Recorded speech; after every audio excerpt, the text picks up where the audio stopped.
Welcome, everyone. Welcome. Mic check 1 2. Check 1 2. Let me make sure my mic is good.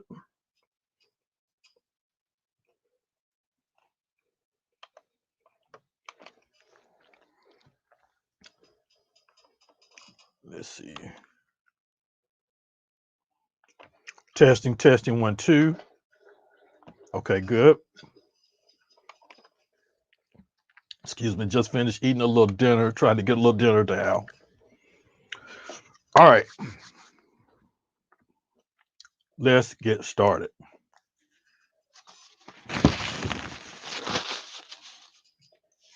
If this is your first time here, welcome. This is Atlanta DJ Zone Tech Tuesday Live. You're here with Kenya Ellis, aka the Kid. I started this podcast a few years ago as a DJ tech site with a lot of DJ tech, a lot of DJ information. It's over the past year or so, it's been mostly a lot of streaming stuff. Now I'm starting to go back into stuff that not only pertaining to streaming, but to DJing alone. And with this particular segment, it can be broken up and it will be broken up into several different segments or several different processes or steps or whatever you want to call it. With this one being the first one, and you have to start here first. So this step right here is the beginning step. A lot of people may overlook and skip this step, especially if you're familiar with Serato DJ, DJ Pro, Scratch Live, or whatever.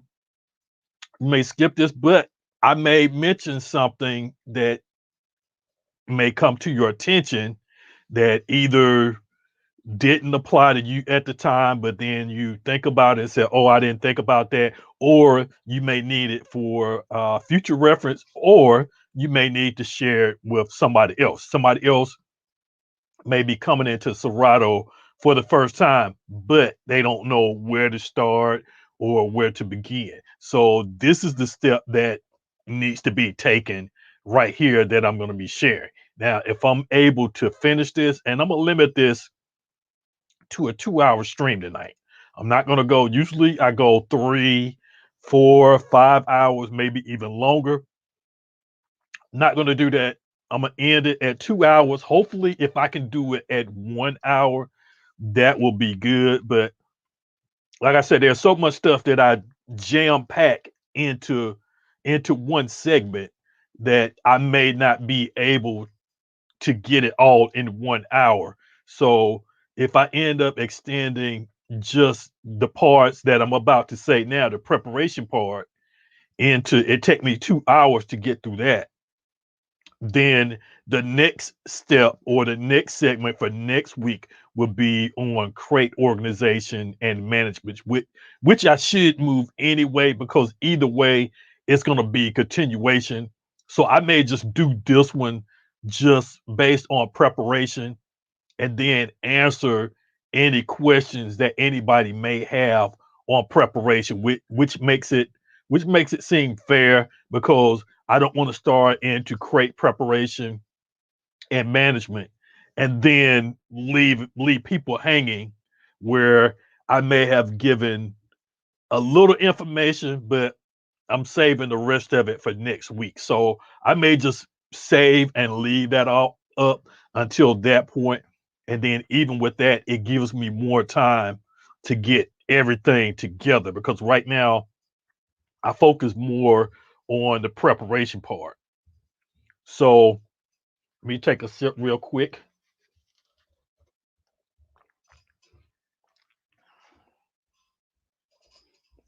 Okay, now let's get started. Now I have banners that I'm gonna put up. Now with the banners, when I put up the banners, it'll basically tell, because I wrote down some key points and stuff that I need to go through, because usually when I do the podcast, it's all flow off the top of my head.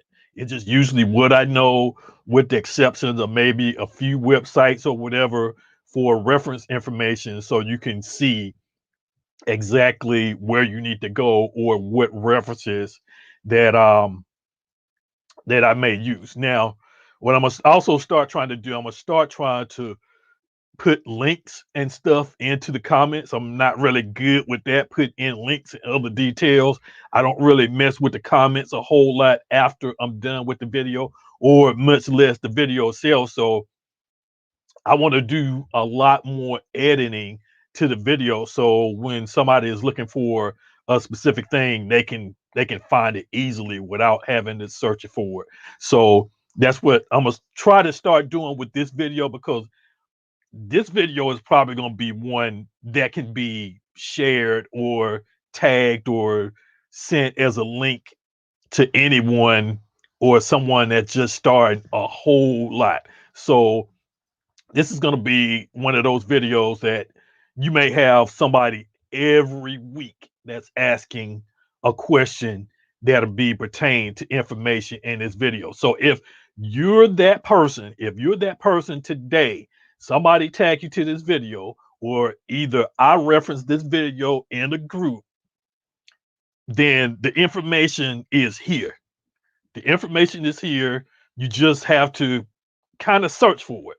And I'm going to have it to where you can find that search a little bit more easier than just scrolling all the way through. I'm going to break it up into categories. So basically, you can find what you're looking for. So enough enough of that talking. Let me take another quick sip real quick and we can get started,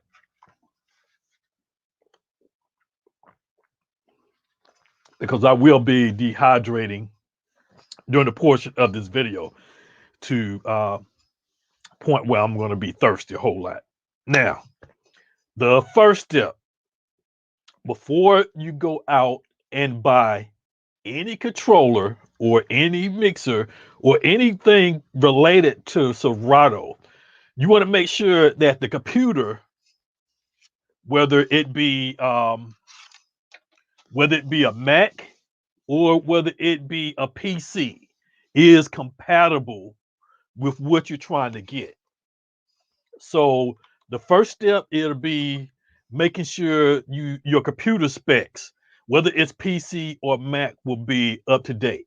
Now, I'm about to do a screen share that will take you to where you need to go to do this prior to you going to the store and purchase it. Now, if you don't have a computer and the specs are not within the specs that you're about to see, then you may need to get another computer, because these are the minimum specs that Serato may have tested with.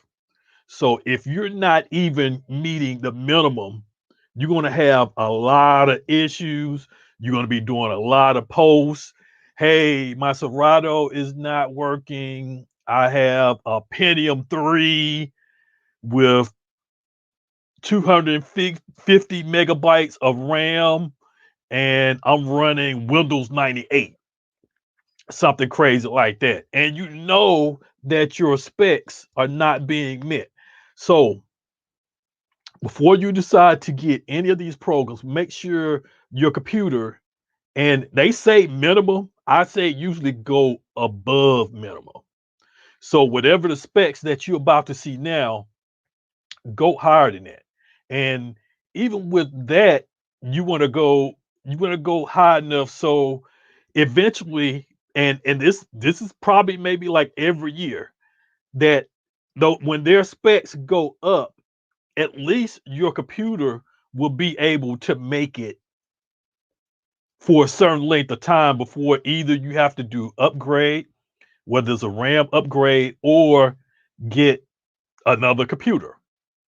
And usually the upgrades that you can do yourself or that's easier to do are RAM upgrades. RAM upgrades are easier depending on if you're doing PC upgrades are easier. If you're doing Mac, like with this laptop, with this MacBook right here, it's an older 2011 MacBook Pro.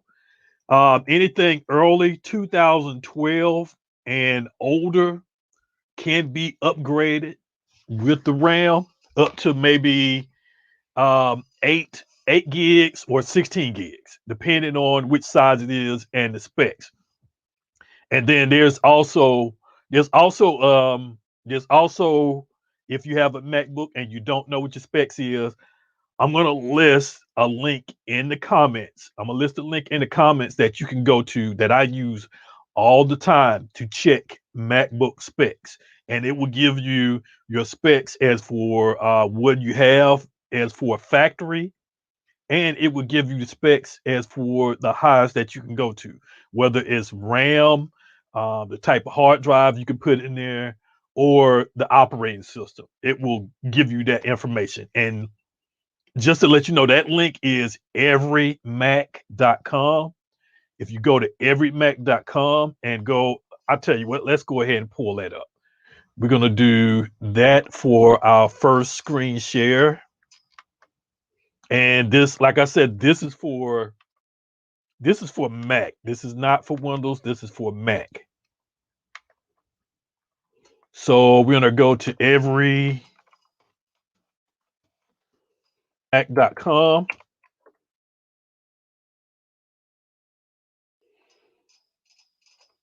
And you're going to go over to the tabs and the gray bar. You're going to go over to the right and you're going to look up.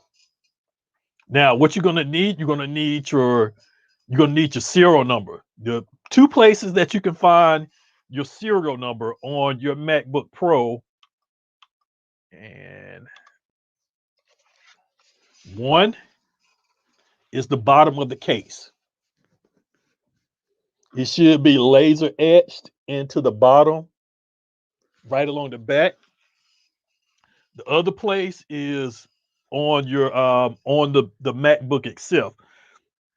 In the event that you can, if you go to the Apple icon, click on the Apple icon, and then go to about this Mac, and it will show you your information there. It will tell you what you have, a MacBook Pro. It will even tell you what year it is, which is good information to have depending on which version that you hear, what version that you have, process, memory, what your startup disk is called, what's your graphics card, and then your serial numbers. And then if you go to system report, you can view a lot of other information. But as for that, the only thing you need is your serial number.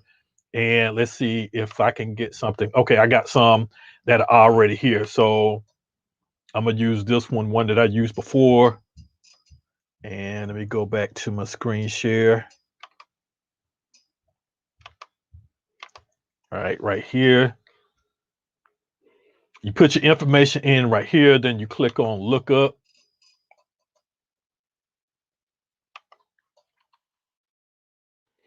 And I'm not a robot, which I am not.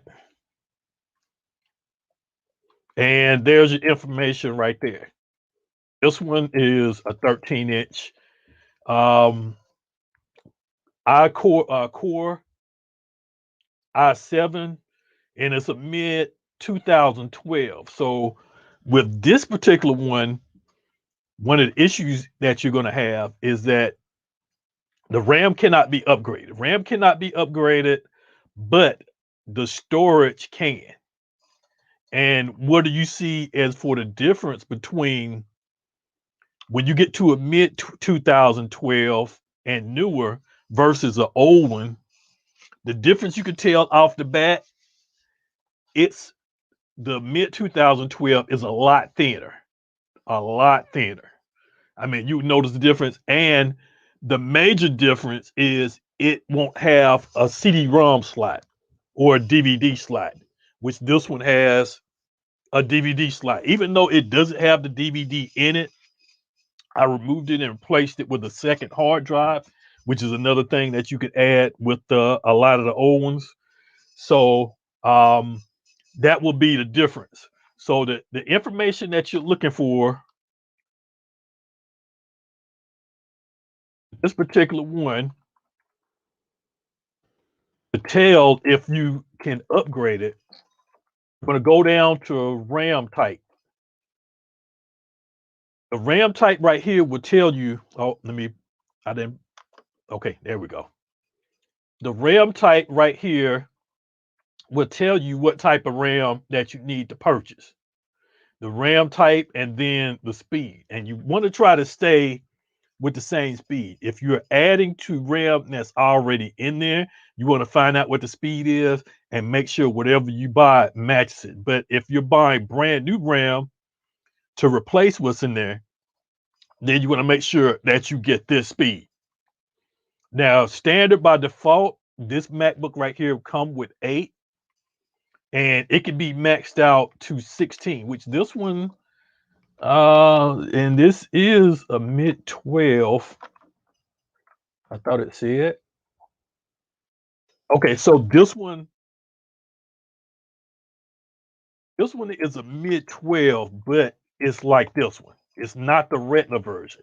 The Retina version will not is not that easy to upgrade. The RAM is soldered onto the logic board. The storage is M.2 chips, or they're chips. I don't have one lying around, but they're chips that are inserted into a slot. They look more like RAM chips, but they're chips that have storage. They have storage like flash drives. So that's what they use. But at that time, Apple was had proprietary chips, which means there's slots. The slots in them were in a different place, so you can go out to buy from Amazon or Newegg, Micro Center, or any place like that.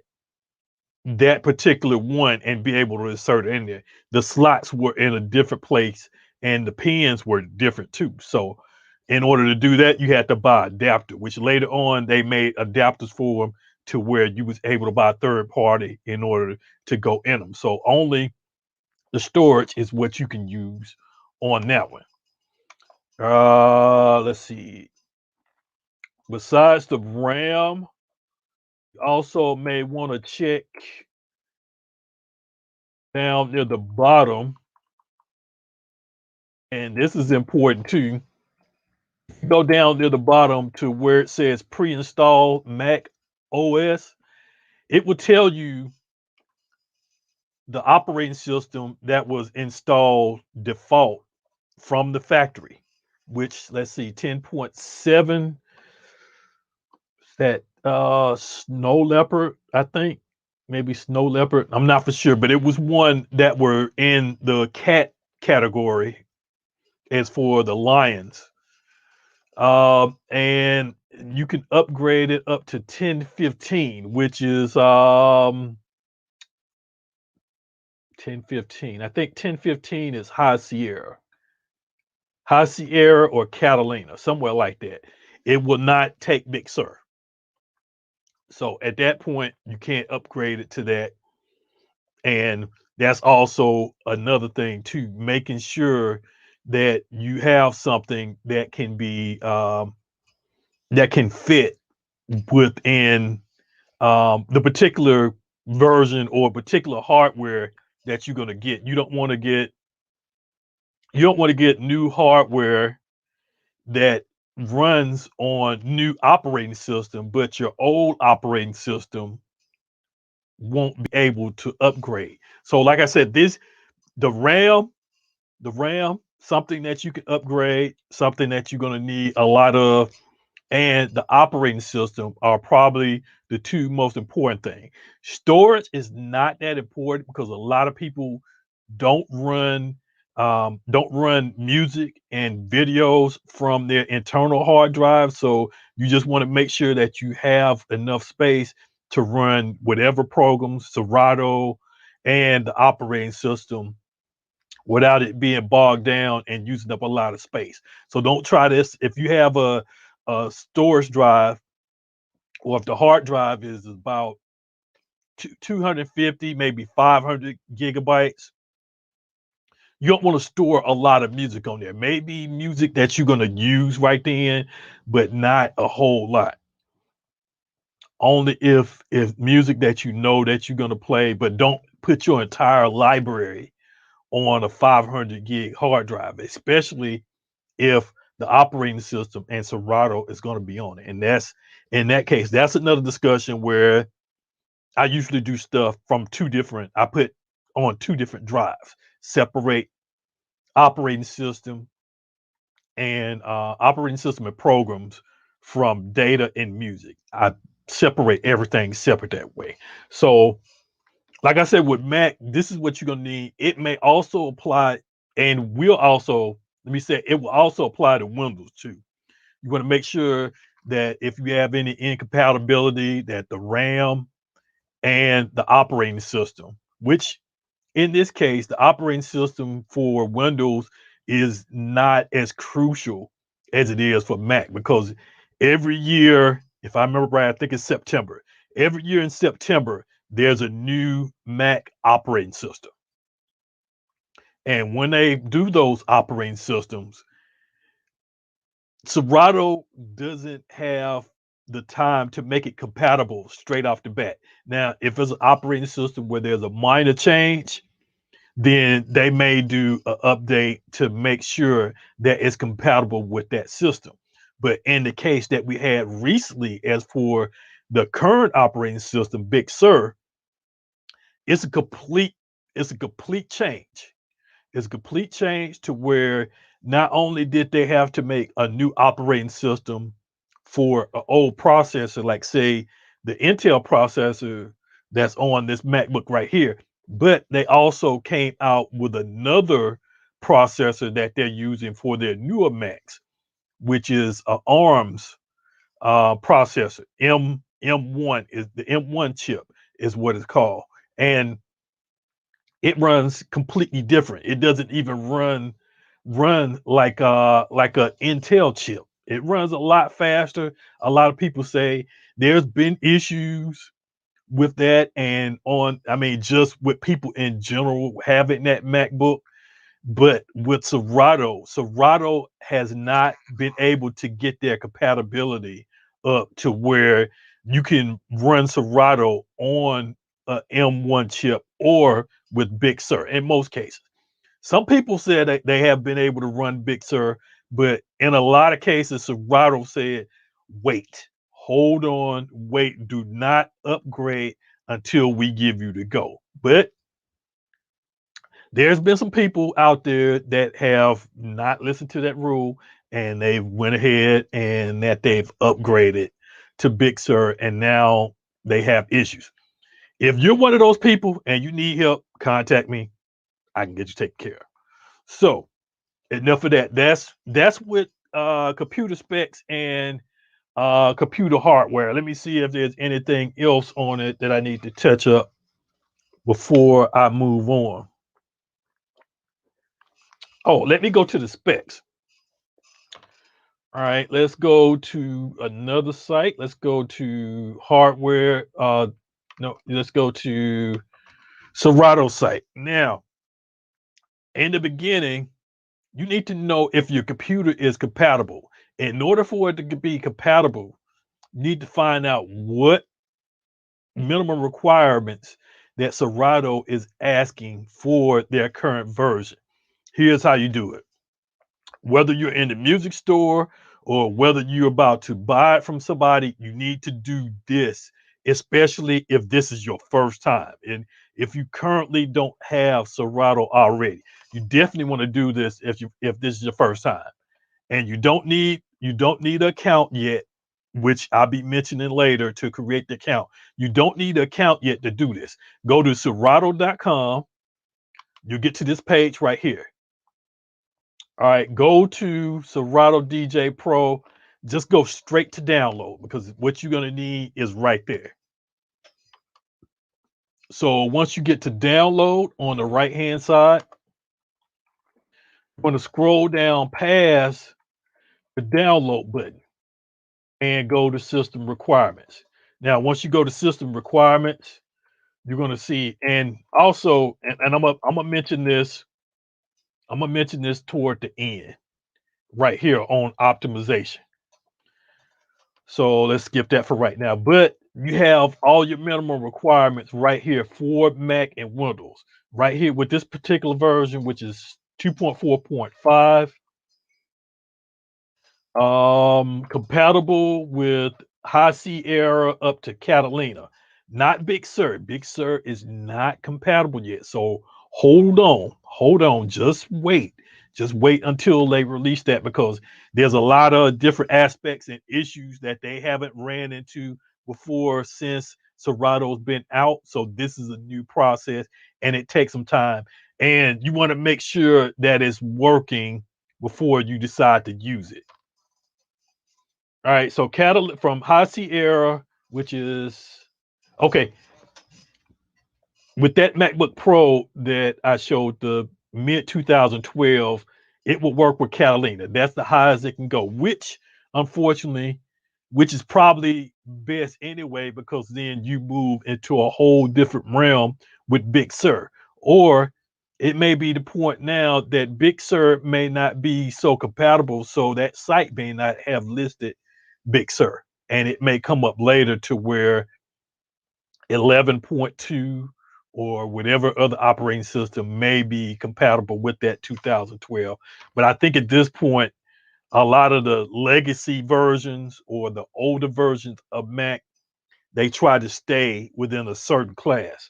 So you have High Sierra and up to Catalina that you could use, and Windows 10 for Windows. Now the processors that they use here are on the very low end because I have never seen a processor with this speed since the Pentium classes. And these are it lists as the i3 through the i9. Let me tell you this. Now with the i3, that is on the lower scale. Even if you had a i3 3 gigahertz, I would say, my opinion, if you want it to last longer, if you want it to have uh, longevity, go with an i7 or i9. You can get by with an i5. This MacBook right here is an i7. I do have a dual core, which if I optimize it right, it will be able to run as long as I'm not running anything else.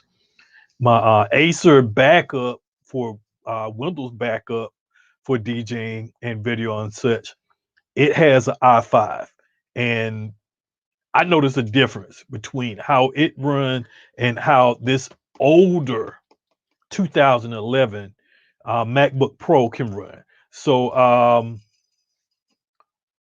so I would say i5. It's with Windows. Don't go with the i3. Go i7 or high i9.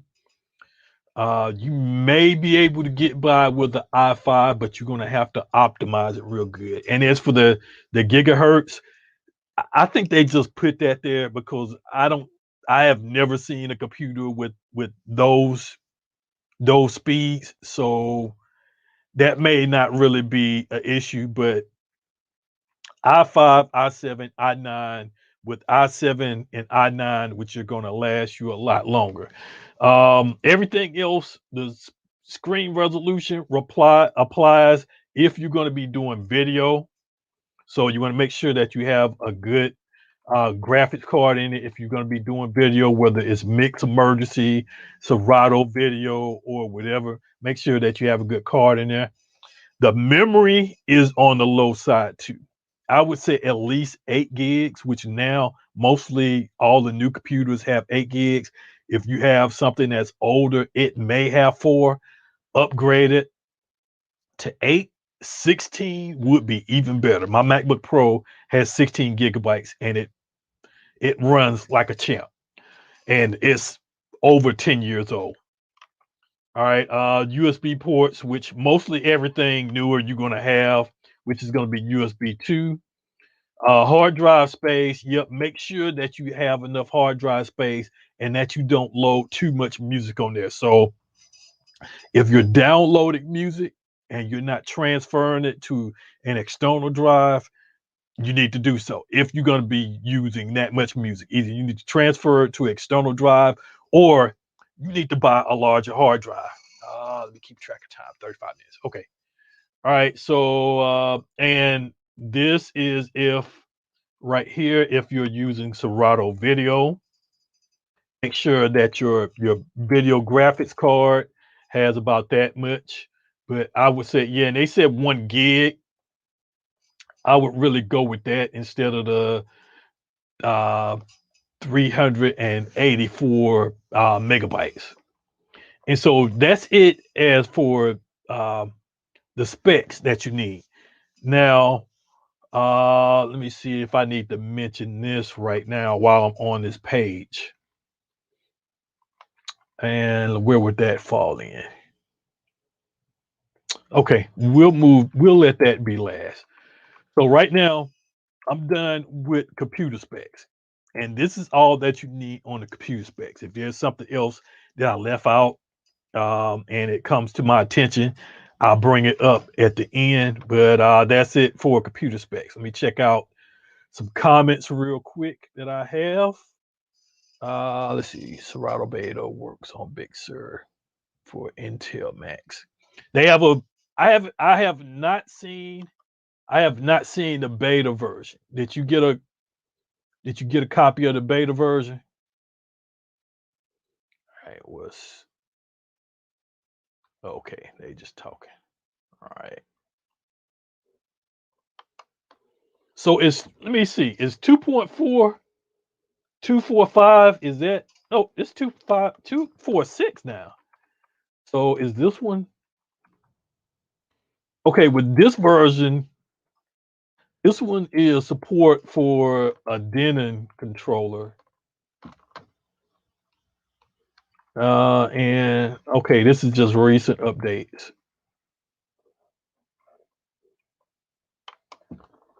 I don't see a beta version.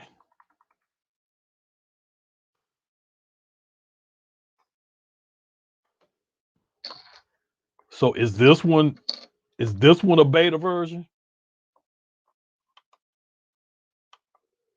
Yeah, because this one's don't say beta.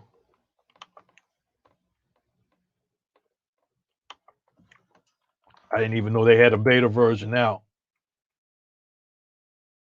Uh, yeah, one thing I left out pitch and time. But I don't know. I think if you have enough specs for Serato video, you have enough for pitch and time. So let me go to our archives because I don't recall a beta version. 2.4.5.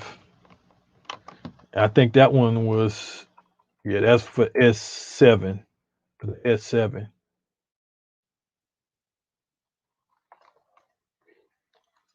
Yeah, but with anything a beta version,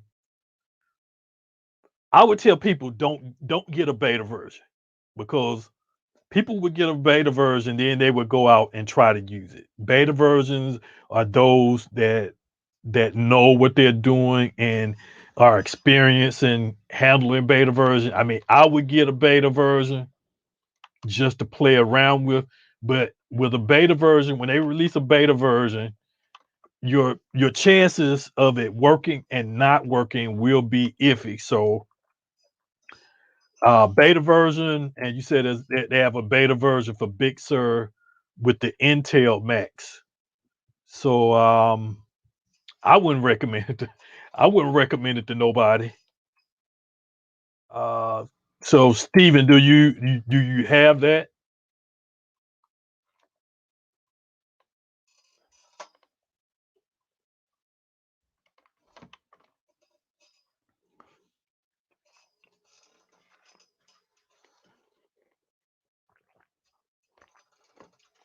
All right, let me move on because I'm already 40 minutes in and only covered one topic. And like I said, I'm just gonna do today. Today is gonna be on preparation.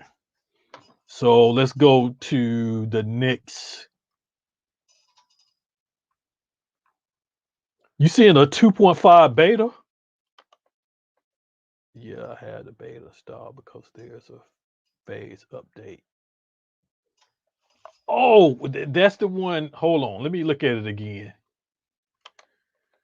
All right, they may not have it on their site. It may be one that they released in an email that takes you to a different link. Because I think I have that email. Because this 2.46, it doesn't say beta, and if I go to 2.45,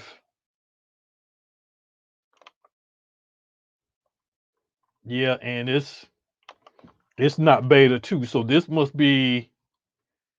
It may be one that they released because I think they released the betas to users already. They don't paste the link above. Do not see it.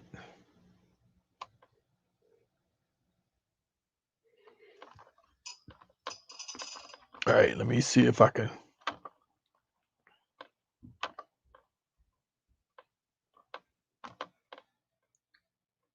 Let me see if I can find that link or find your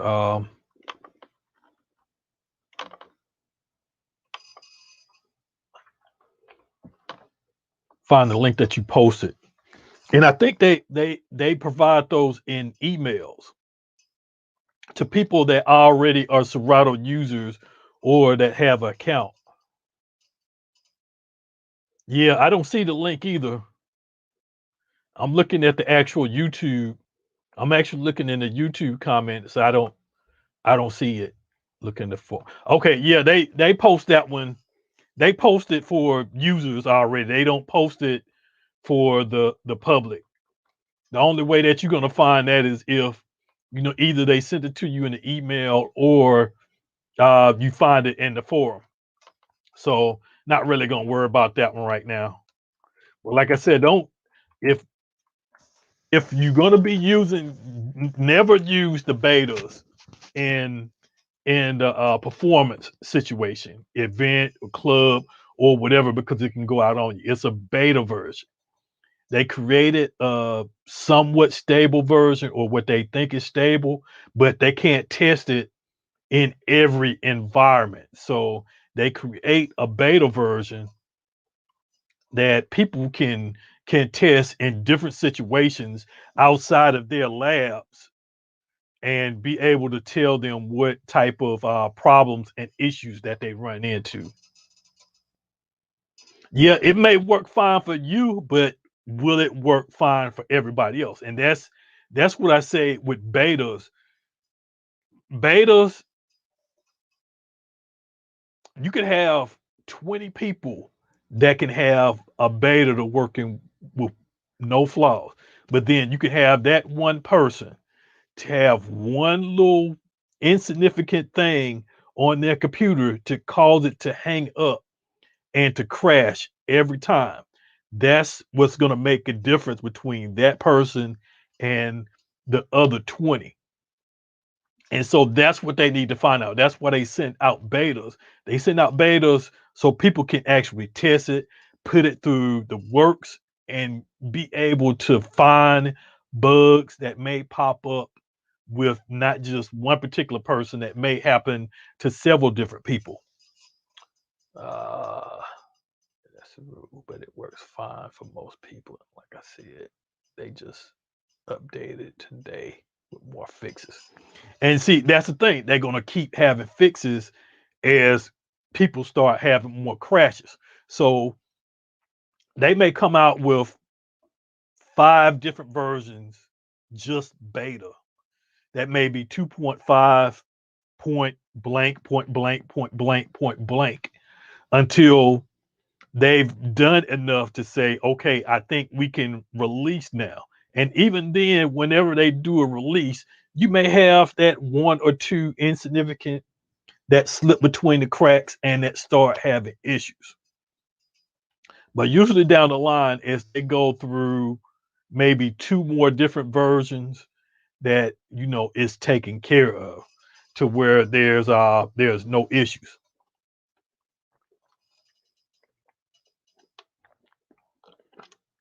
Yeah, never use a beta outside the house. Always use your beta at home. I always wonder what some people are doing cause issues with beta. Oh, I used to be a beta tester. I used to be a beta tester for Windows.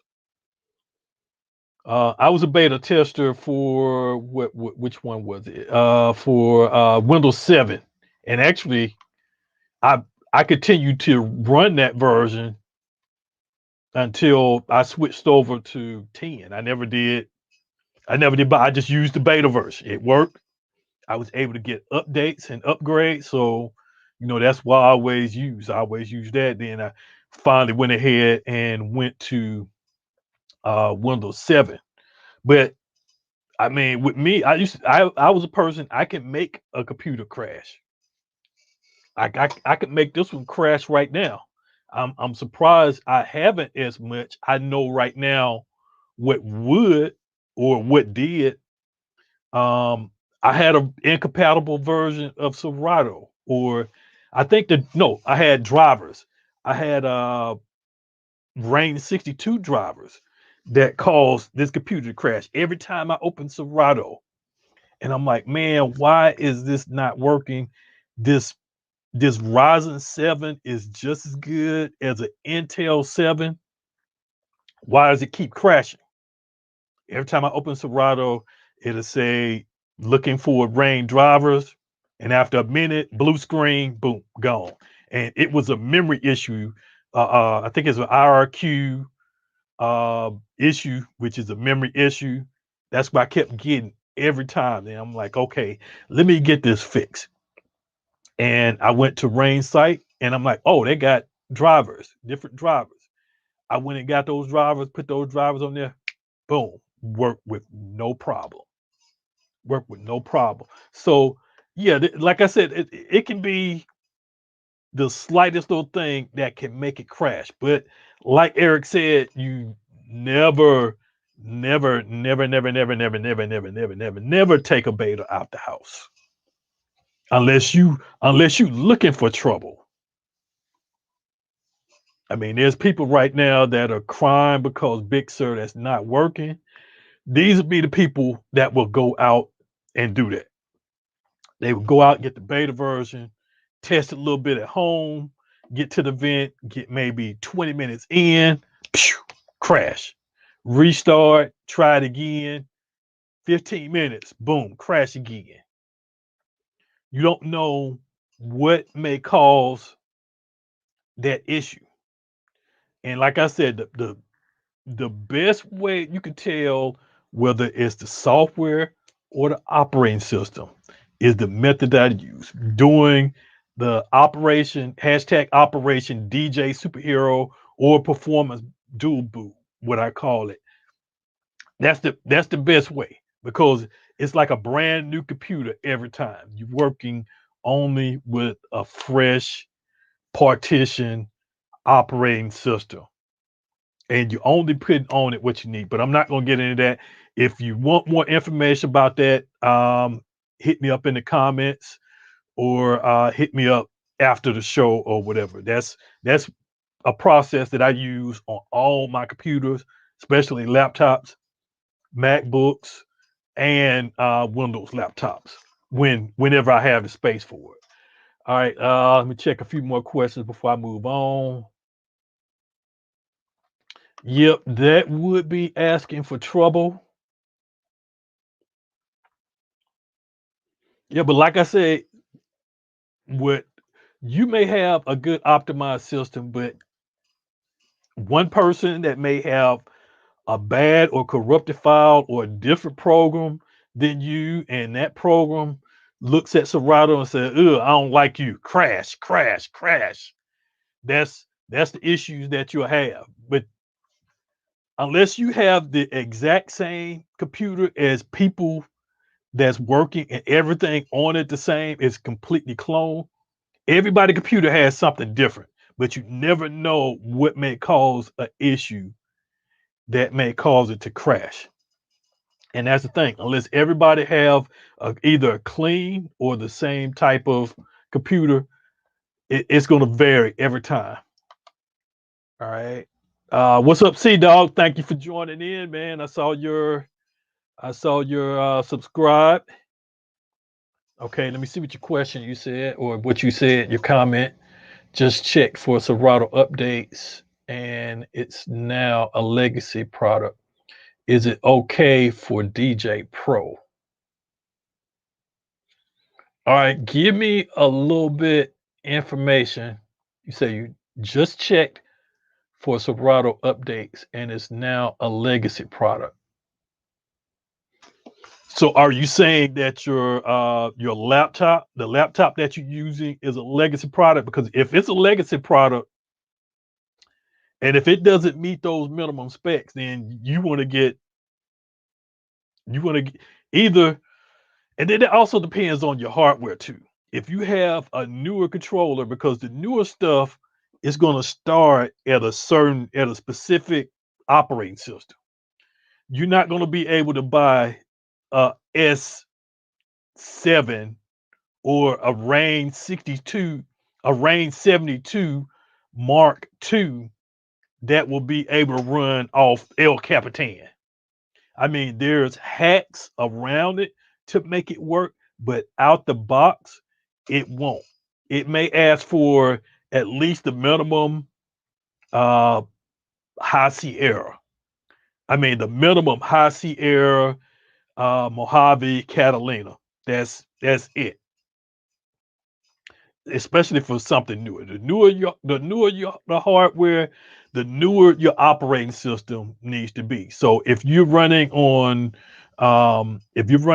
Maverick or Yosemite and you're looking to buy something new, then you may want to look, and this applies to this particular point of the conversation.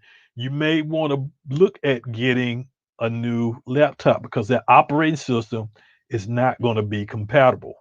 So, say for instance, if you bought the Rain 1 and you're running a 2011 and it can go no higher than El Capitan, you're going to have an issue to where it's not going to work.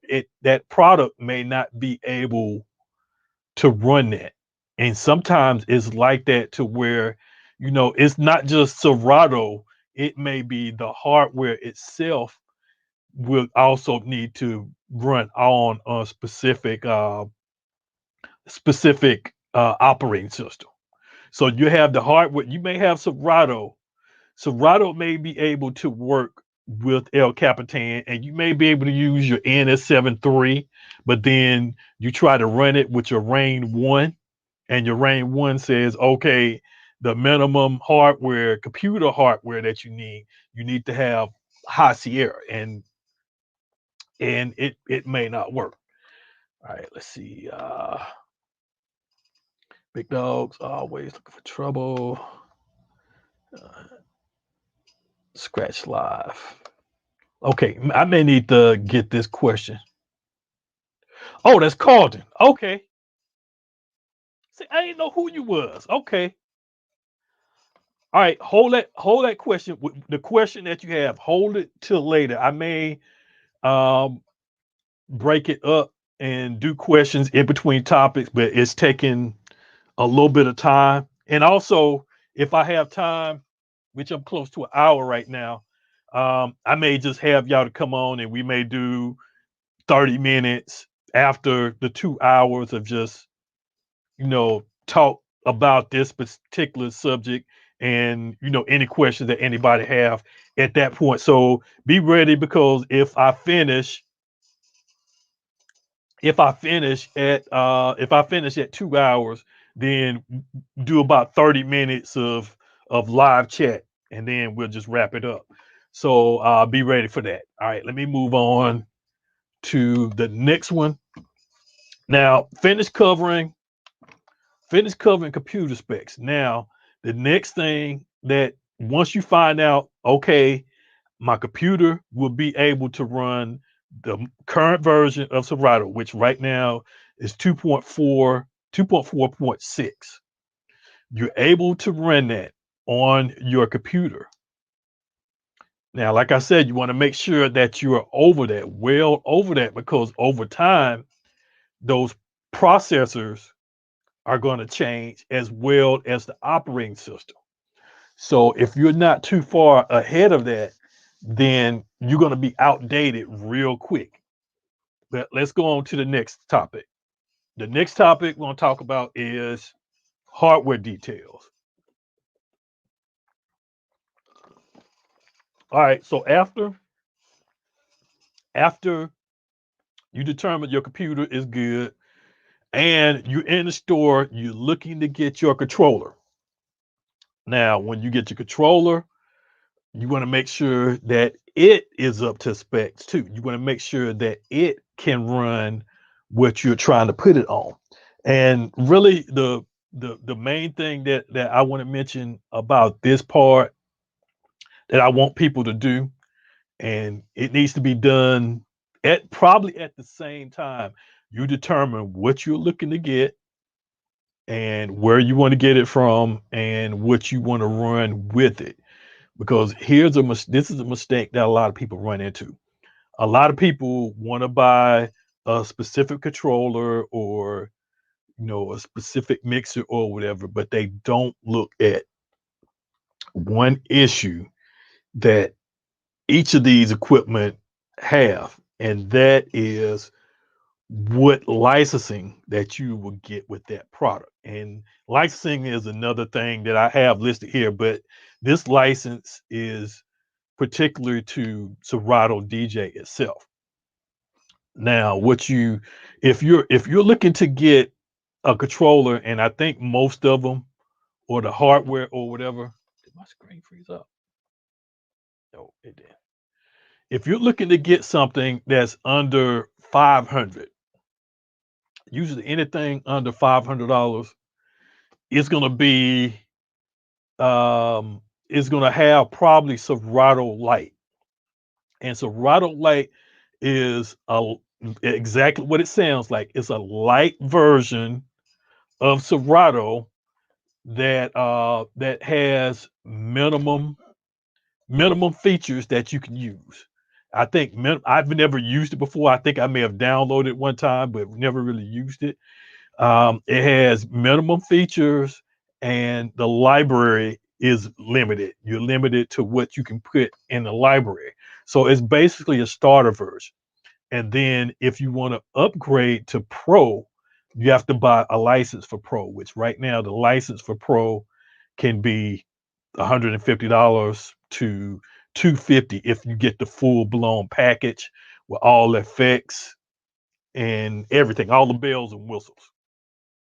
It could be up to $250, or it's $10 a month, which my case, I just said buy the license. Buy the license, it'll pay for itself over time. You never have to worry about, you know, once you get to that point where you spent enough money to where you're you've been paying for it every month and you still don't own it. Once you stop it, then you lose it.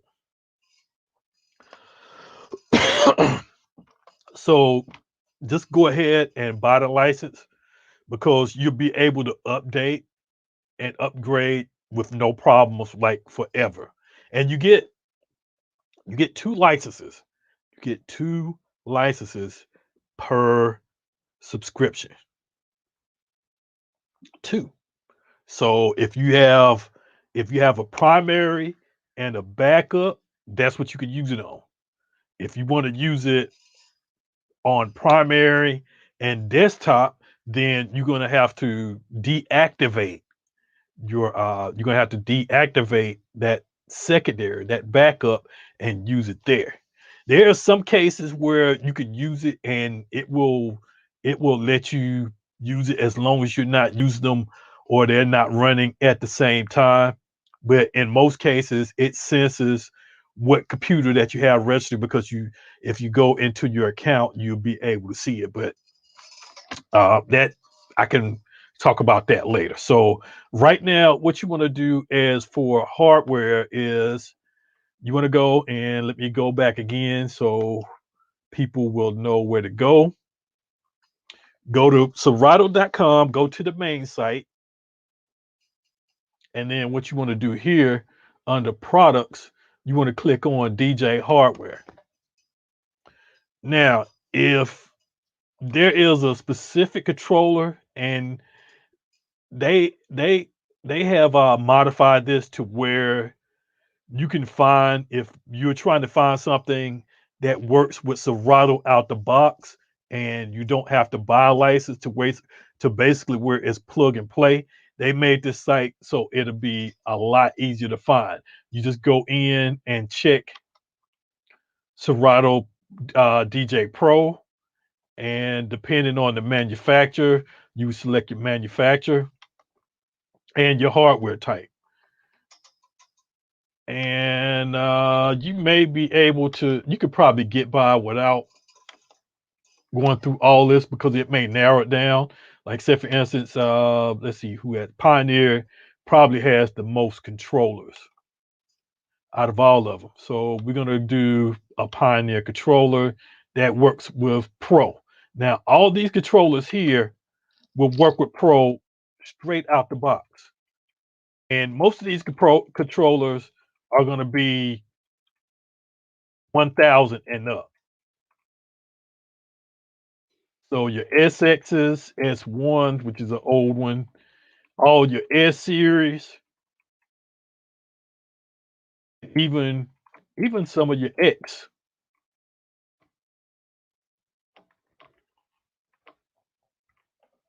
So let's see now if we go and change this and put down light, you're gonna see a lot more. And well, light and take out. Putting down light is not going to change anything because everything can work with light. And this is kind of what the note says right here. All light hardware can be upgraded to DJ Pro, which all these are the same controllers. And well, nope, they added some more. Okay, they've added more in with Pro. And why did it change? Because it stopped at the S. Where's the S1? At the Ergo and the WeGo.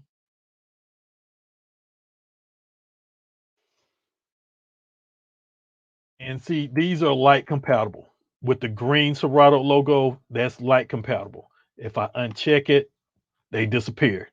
Those are not the ones that you can use.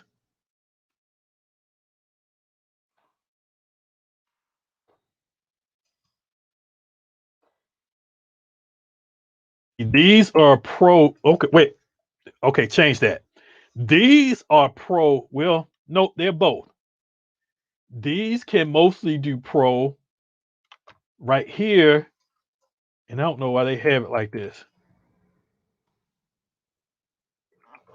These can run pro and light.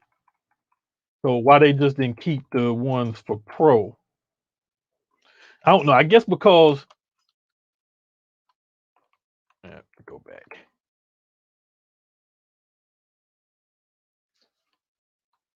Oh, and I did it again. Ones for light can also run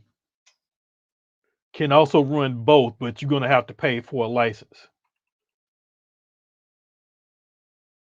Yep. You can't even download it.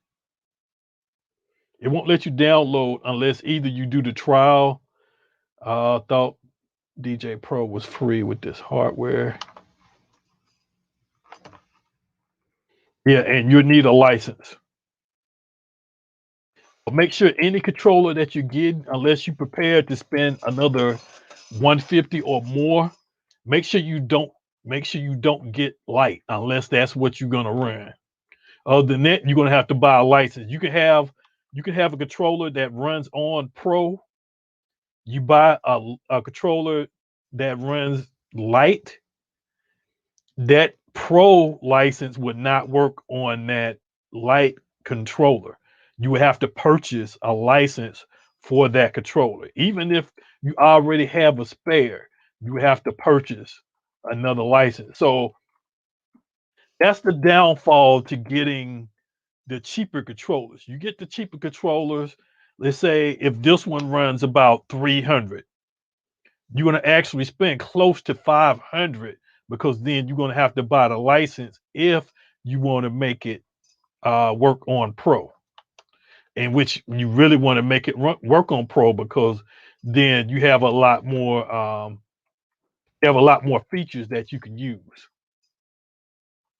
And if I take it, and these are light only. Yeah, these are light only. These are the ones, and I guess that's what the difference is they show light, they show Pro. If you click both, it'll show all, but you still have the light, like right here with the SB2. It will work on Pro, but you have to buy the license. So that's the downfall there. Make sure that you choose what you're going to be getting and make sure that you prepare for it. As for other hardware issue,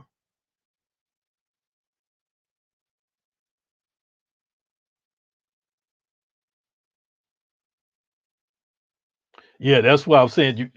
If you if you buy anything like you're gonna have to buy a license. That is the catch. A lot of people think that, and I've seen it happen before. People will go out and buy a new controller comes out. Wow, the new Pioneer so and so is out, and it's $300. Man, that's right up my alley. They go out, rush, and buy this controller because it's light, portable. They can put it in a overhead bin on the plane, overhead compartment, or put it under the seat or whatever. It's carry-on material. It's something that they can carry around them. But when they get it home and they connect it, they download the drivers, they download Serato DJ Pro, and then find out that it's not working. They come to the forums and say, "Hey, I just bought this SB2 controller. It's not working with Serato DJ Pro." And the first question, a lot of experienced people that know, they're going to say, "Did you buy a license?" What? Uh, so it doesn't work with my Serato DJ Pro that I use with my SX2? No, it will not. You will have to buy a separate license. That's the reason for it being so cheap, or that's the reason why it's cheaper because it's not a plug and play. Because when you buy the big boys controller, you buy the big boy controller, you're getting the plug and play built in. You're getting the features and you're getting everything built in. So at that point, you make a decision: do I spend an extra 200, 500, whatever, and get this version, which is bigger, heavier, but it's plug and play? Or do you stick with that smaller version that's running on light and you have to spend another 150 in order to get it to work with the program that you're already using with one of your big boys? So that's usually where the toss up is. And that's what I want to say about that, because people do make that mistake, especially beginners. They go out and buy the cheap controller because they may see somebody else using it and they see that they are using Pro, but they're unaware that it won't work like that. It doesn't work. You have to buy a license. Nope, you cannot transfer licenses. The license that you have with Pro will only work on Pro stuff. Now, let me make sure I got that right. Transfer your DJ Pro license. Oh, wait, let me correction. If you paid for a license, yes. If you bought a license, you can use it with two devices. You could use a paid license with two devices. And that may be outside of your plug and play. That's with two items, that are light based, or that are I forgot what they call it. Um, hold on, let me go back. I think it was trying to remember what they call it when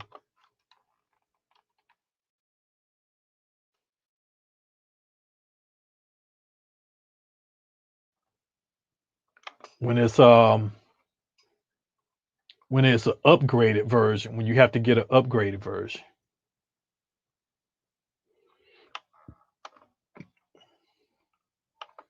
Because actually, when you're buying a device, especially if you're buying it new, look on the box. The box would tell you what you can run with outside as soon as you get it out the box. If it has light on the box, you're gonna have to purchase a full license. If it has pro on the box, then you good. It's plug and play. But they used to call it something else. I think it was compatible or but I know I always use plug and play as for pro. That's all you do. You just plug and play and you good to go. All right. Think that I'm done with that. So I can move on to the next one. All right. That's hardware details. Make sure your hardware details is what you want when you get ready to purchase your controller. Don't go out purchasing the controller because so and so has it or whatever, and it's only $300.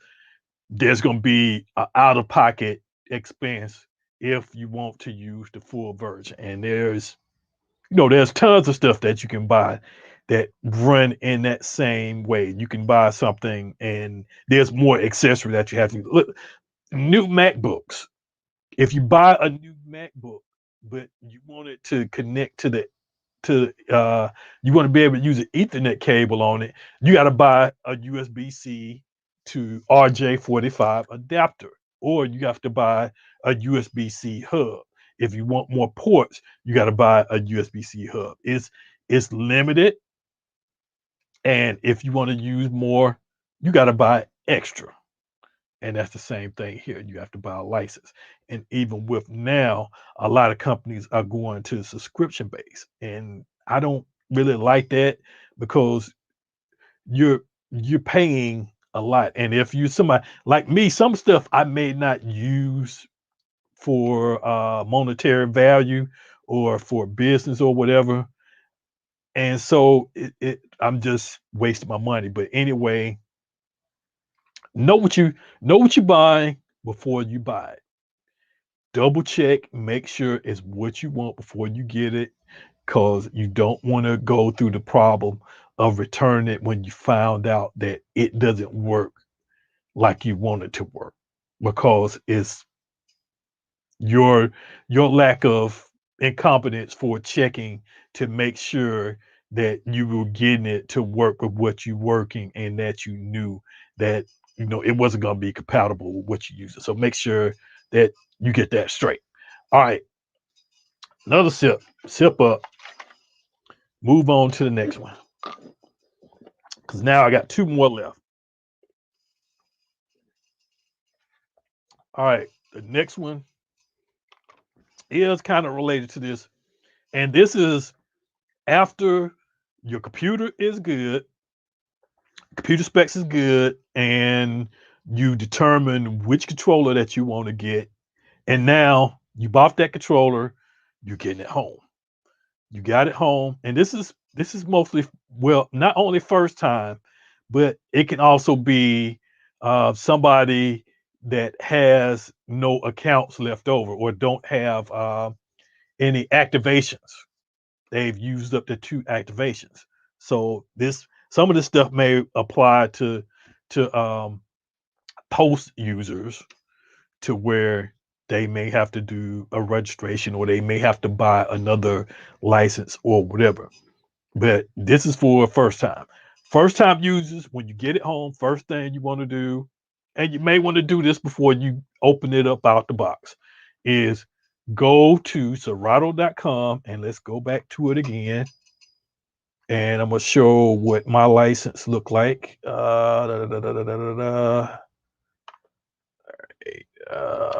There. Go back to home. Not that far. Okay. Serato.com. And I think you want to click. There's a sign in. Or no, you want to go to create new account. So let me go to create new account, even though I'm probably not finna create one. And well, I was already there. You want to create a new account. Put your email address, confirming it, password, confirming it, and make sure these are checked. Keep you updated, which means they'll send you emails, like say for instance with the beta version, they'll send you that. They'll send you any discounts on packages. And Serato Pro does go on sale from time to time from 150. I think the lowest that it's been was maybe like 75 or $50 or something like that. So you may want to look out for those those emails when it gets down to those prices, because you want to jump on them, because it's like it's like limited. It's like limited, and it's usually mostly during the holidays. And stay signed in if that's the computer that you're going to be using. All right, so I'm just going to go to sign in. Information's already there, and I'm here in my account. It says I have new messages, and I never check. But after that, you can go to information that you have here. This is for posts or for forums, which I I rarely go into the forums anymore. I never really go into the forums because they're just about as worse as some of the some of the Facebook groups. So I rarely go into the forums. But you can go into community and forums, and whatever issues that you have, and you may find the answer. You may find the answer quicker in the forums than you will in the Facebook groups. So there's several different forums here with like a gazillion messages or whatever. I said one day I was just gonna go through and just go through all of them, but nope, not gonna happen. So, but that's not what you. That's just some information I'm giving you. If you need to create a ticket, go to support. But you want to go to your account, because this is where you're gonna do all your activation. And I didn't click on it.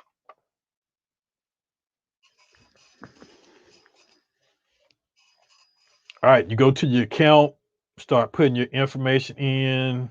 Some of this stuff is wrong. Why is this like that? The kid. That's not what I did.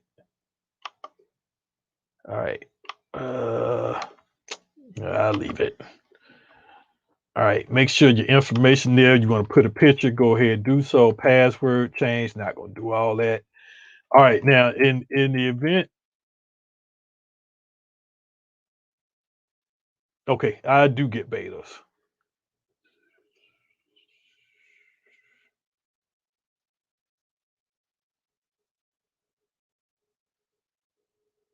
Oh, just haven't used this one. Nope, I haven't used it. All right. This is where you may need to deactivate an account. If you have issues with it, the best thing to do is to come here, deactivate it, and then reactivate it. But you only want to do that if you can't resolve the issue and if it's pertained to it.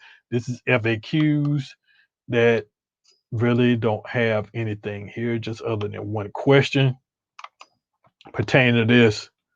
So here you want to go manage your devices. And right here, I only have This computer is the only one activated. I'm on Studio 2A desktop. Right now, it's the only one activated. I think I deactivated this MacBook Pro right here because I switched back and forth between this one and the Asus. But in the event that, like I said, you only have 2 licenses per account. You get 2 with plug and play. Anything you need besides that, you need a third computer, and they can be all plug and play. You have to buy a new license.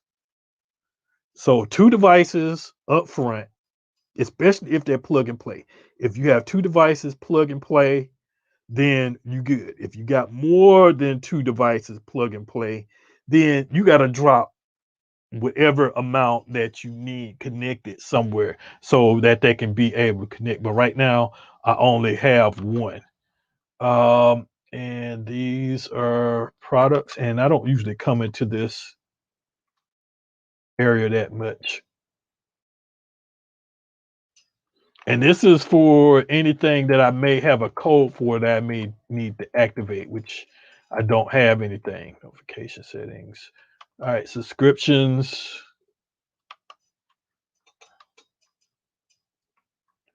And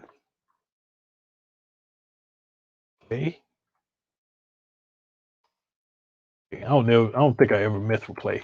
But anyway, you need to come in and you need to select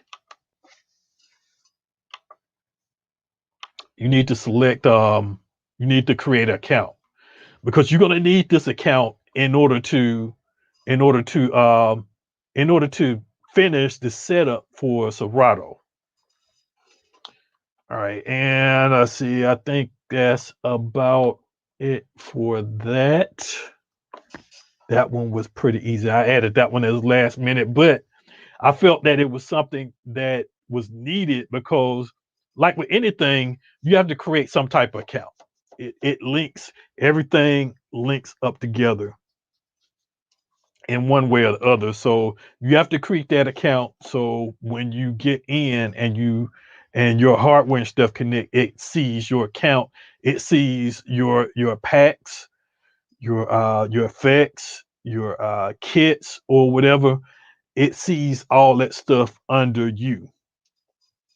So you got to make sure that it's connected because it they communicate back and forth. So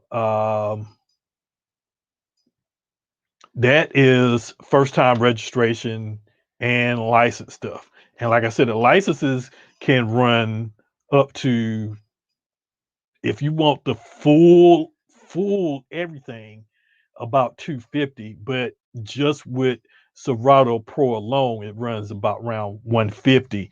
But in most cases, if you keep your eye on it, it can drop down to less than 75, maybe even $50 out, if I remember right, at one or a couple times, usually during the holidays, but they run promotion throughout the year as well. You just got to kind of watch for it. And so, like I said, also with anything plug and play, you get 2. You can only use 2 plug and play devices on a license. If you want to add a third one, then you need to buy a license. You have the ability for plug and play with that license, and you also have the ability to upgrade, to update, to upgrade. And that's what it was called. Anything Serato Lite based is called an upgrade. Serato Pro upgrade. And then you have those that are Serato DJ Pro, which are plug and play. So you have upgrade and you have pro. And what you want to do is make sure, if you can, try to get everything. Everything I have is pro. I may be getting my hands on a computer, and let me check it out. And let me use this. I'm gonna use this for example. All right. And I know it's a DDJ 400, I think. And I'm for sure that it's probably a light version. which I'm not going to purchase a license just so I can run that. So let's see what it is. And I'm just going to turn off because I don't know which one it is. I'm going to look for it manually. SB, SR, SZ, SX.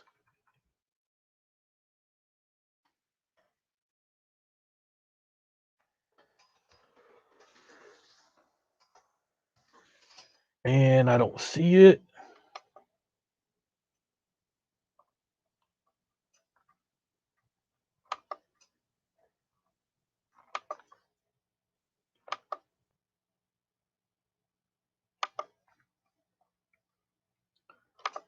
And I'm sure I thought he said 400.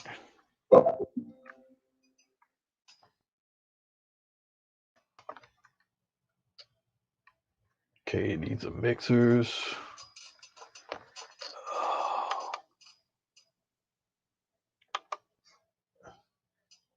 See if it's listed.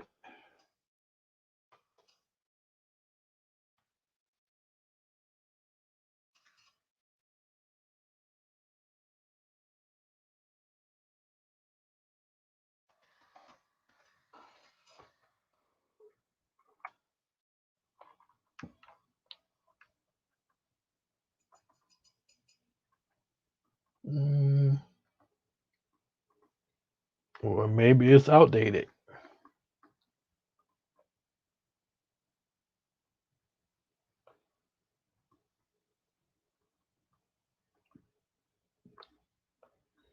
But anyway, I do not see it.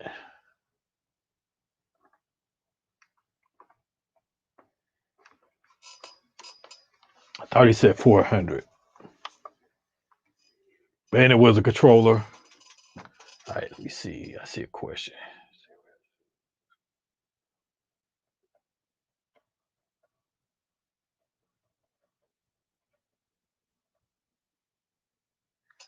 All right, I see that they answered that question.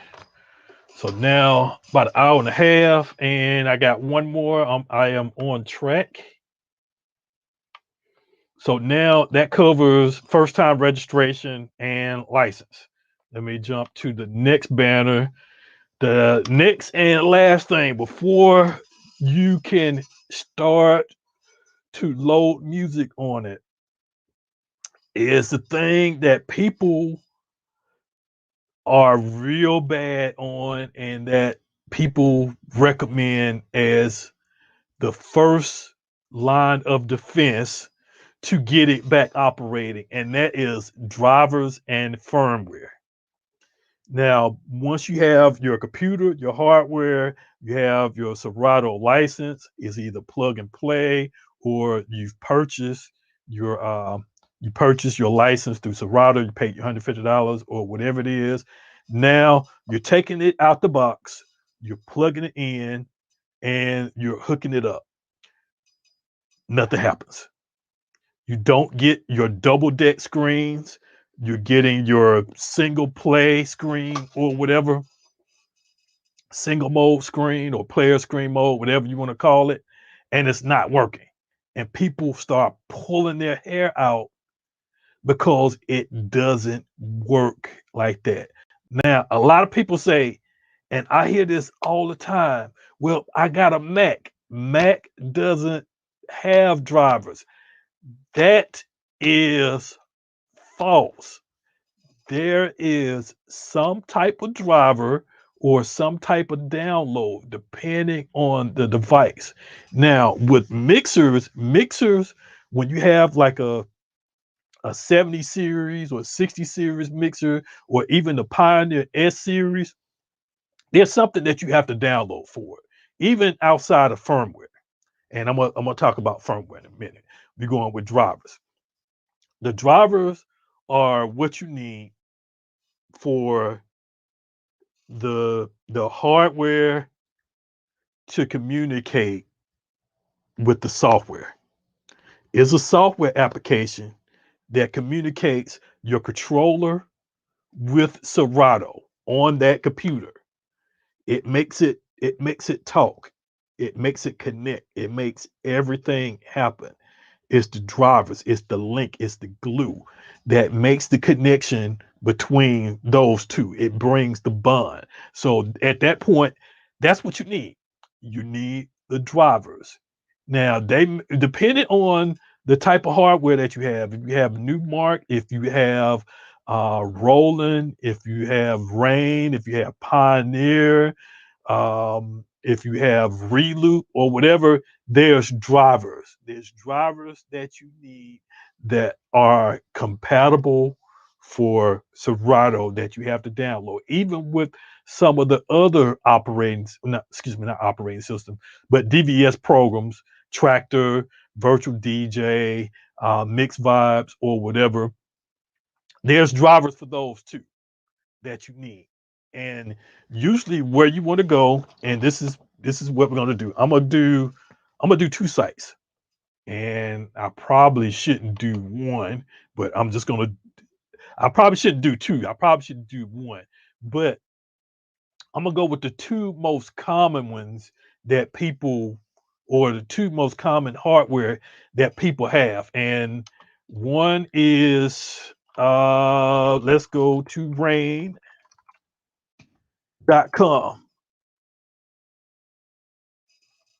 And you want to download, let's say if you bought the Rain 1 or anything Rain, there's going to be drivers. All right, here we go. Control panel, that's a driver. The Rain 1. If you say, well, there are no drivers for my Rain 1 for Mac, BS. There's a control panel. Control panel is the link for the software for Serato or even any of the other programs to communicate together on that computer. And as you can see right here, there's one for each. And I know this for sure because I had somebody to call me last week, bought a Rain 1, couldn't get it to work. So I said, okay, did you download the drivers and the firmware? Because that's usually the first thing that you want to say. That just like, did you turn it on? Or did you try starting it? Or whatever, or did you put gas in it? That's usually like the first question that you want to ask to get it jump started, to initially start it up at the point. So the thing is, you say, because they probably gonna get the cables, they're gonna get the connections and stuff, right? But you get to that point, the first thing you want to say is, did you download the drivers? Did you download the firmware? And like I said, I get to firmware in a second, but drivers connect things together, and these are drivers. These are basically drivers. It's a control panel to where you can change configuration and everything, but it, in some form or another, it is drivers. It's software that's making the Rain 1 talk to Serato with the computer. So it is basically drivers. And we can move on down. The 72 Mark II. This has firmware. It has firmware because it is a different type of controller. Let's see what else. 70 mixer. It has drivers. So if you ever hear somebody say, "Oh, no, there's no drivers for that," there is something. There's something that you're missing. So the best thing I could say is go to that website and download. The 12 didn't need anything. It was a simple controller. So there was nothing needed.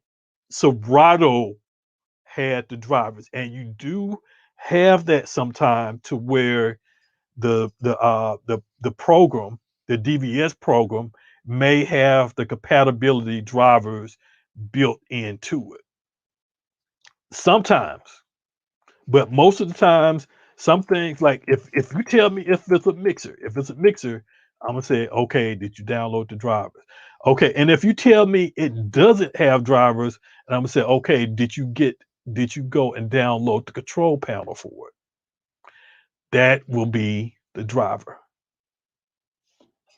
Now, with the case with the Rain 12, in this case, there was no initial drivers that Rain did for this, but Serato, and if I go back to Serato and look, this is the 12. This is the first generation. And I'm going to show you, go to downloads and go to the archives. And I got to try to remember which one it is. That first one. I may miss it a little bit. Let's see. 3.5. Nope. 6. Nope. 7. 8.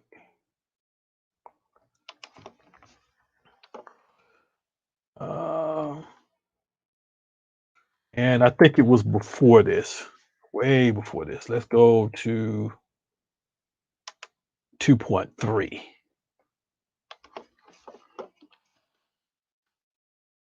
See, this one had a lot of fixes.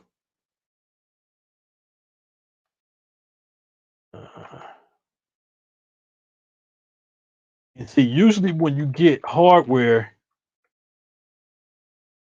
like I said, it's going to start at a specific driver point.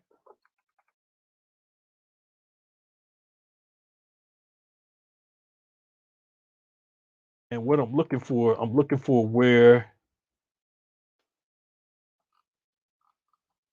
range 70. Okay, so I need to go back even further. Yeah, I need to go back further than 2020.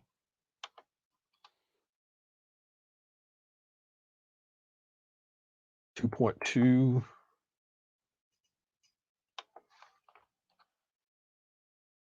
See if it mentions it in here somewhere. Anyway, while I'm looking for it, and that's a lot of fixes. Is that specific version that came out was the one that had oh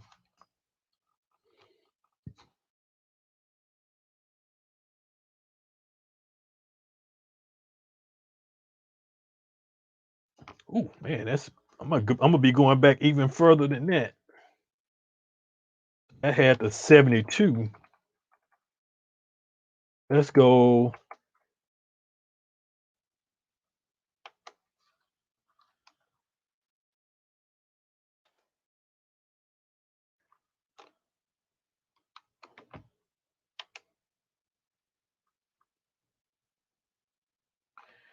Right here. I think this is it. OSA support. Is that official Serato? That was 2.2, 2.02.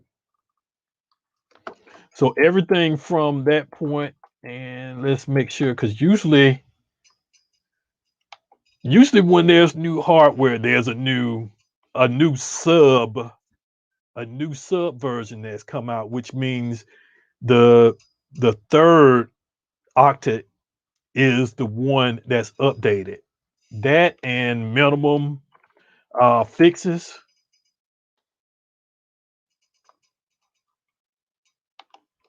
And I think that was it. 2 point.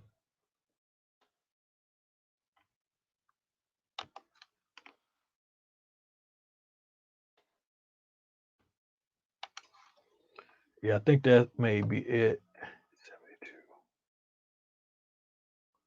Because didn't the 12s came out before the 72. If I remember right. For the first gen. So let's scale back into 1.9. And see, a lot of these are just support with with the exception of a couple minor fixes.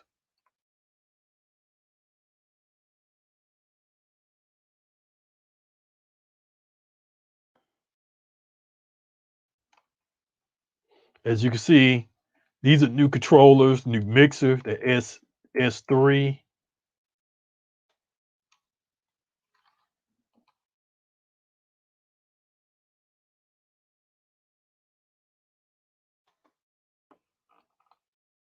Yeah, I think that 2.0.2 was the version for that particular.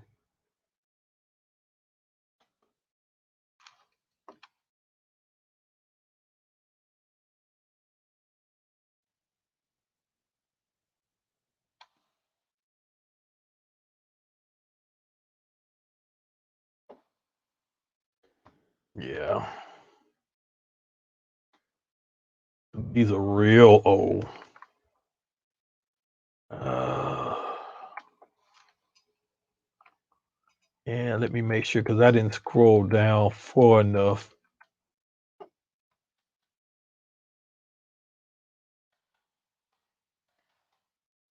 See, there's a lot of fixes.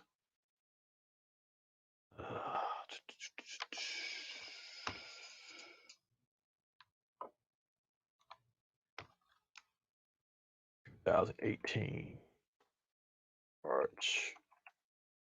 So right here is the 12. The support started April 2018. So in this, they provided the drivers. The connection for Serato was linked right here at this time and at this year, and you didn't need drivers. So anything from Serato 2.0.2 up to today has that in it. So I never have to download any drivers for my Rain 12. And I have the MK1s. Of course, the MK2s came out and and there was no drivers for those either. Mostly mixers are and large controllers. And see, these are individual controllers. These are controllers that don't have a mixer. So anything that's large, like the one, the NS7, any of the Pioneer controllers, any of the Roland controllers, they're going to need some type of driver or control panel is going to operate them. And I'm not really going to go. I was going to go to Pioneer. Pioneer will probably have a lot more. Let me just look at it because I haven't been to pioneerdj.com.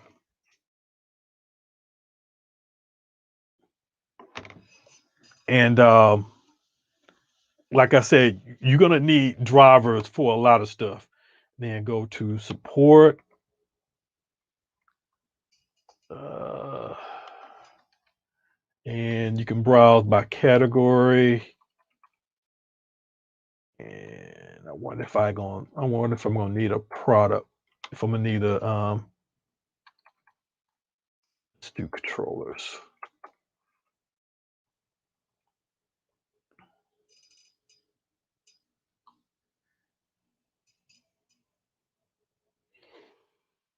And see, you got a lot of stuff here.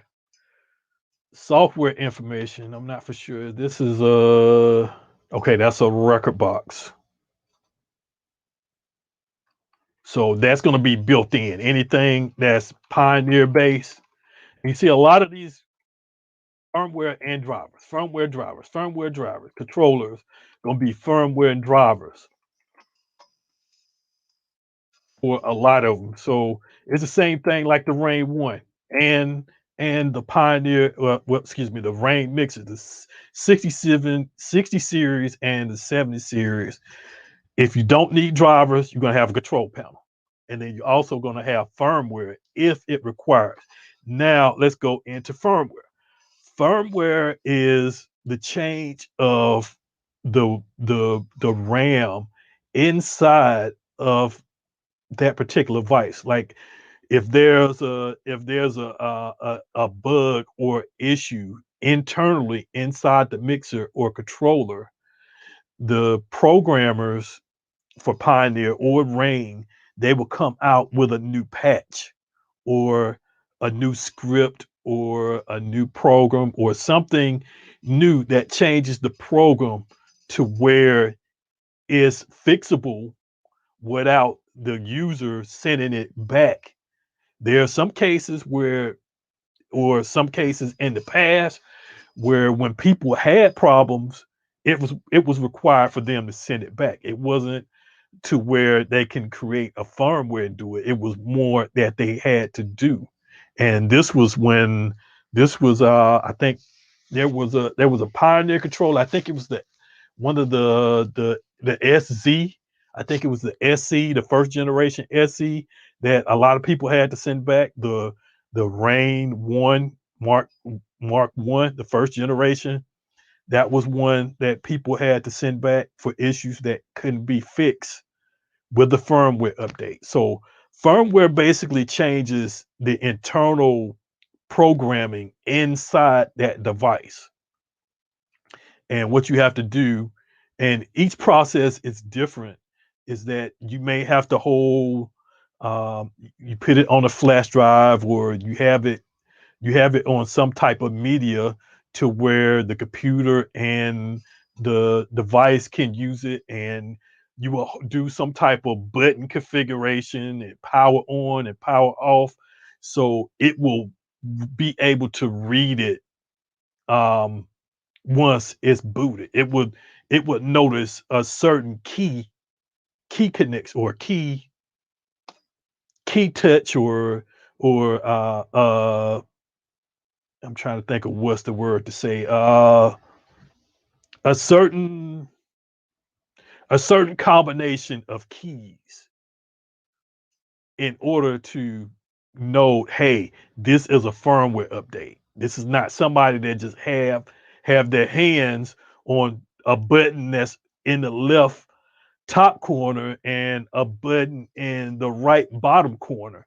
This is something where that's not usual, but this is something for a firmware update. And all that does, that just basically updates the software on the actual device, not the computer. So software, so Serato doesn't get updated, your MacBook or your Windows doesn't get updated. It's more of update toward the device. And what they do, they send that out for any major fixes to where it's not actual software from somewhere else. That's actual software that has to be done internally inside that device that the user can do themselves. And they usually make it to where it's simple to do. It's just more than downloading it, putting it onto a flash drive, or you may be able to do it from the computer, make sure it's connected, hit start the application, and then hold down a certain set of keys, hit the power button, turn it on. It locates that key press, the keys that you're pressing, that is a firmware update or whatever, and then it works its path that way. And usually it's a lot easier to do your devices like that, because whenever there's a fix or a patch, it's no more than creating a firmware, putting it on your website, send an email saying, "Hey, there's a firmware that fixes the flashing light on pad 2 of the left deck," or whatever. And that's a fix that they can handle, or that they feel that you can handle on your own. So that's what firmware is. And you have that often only when it's uh, only you see firmwares when it's a new device, they send it out, and it's something that they don't want people to send back or send to a service center or whatever. They say, hey, here's a firmware, this is how you do it. They send instructions, they send the file, you download it, go through the process. They make it pretty easy as possible and painless to where it's foolproof.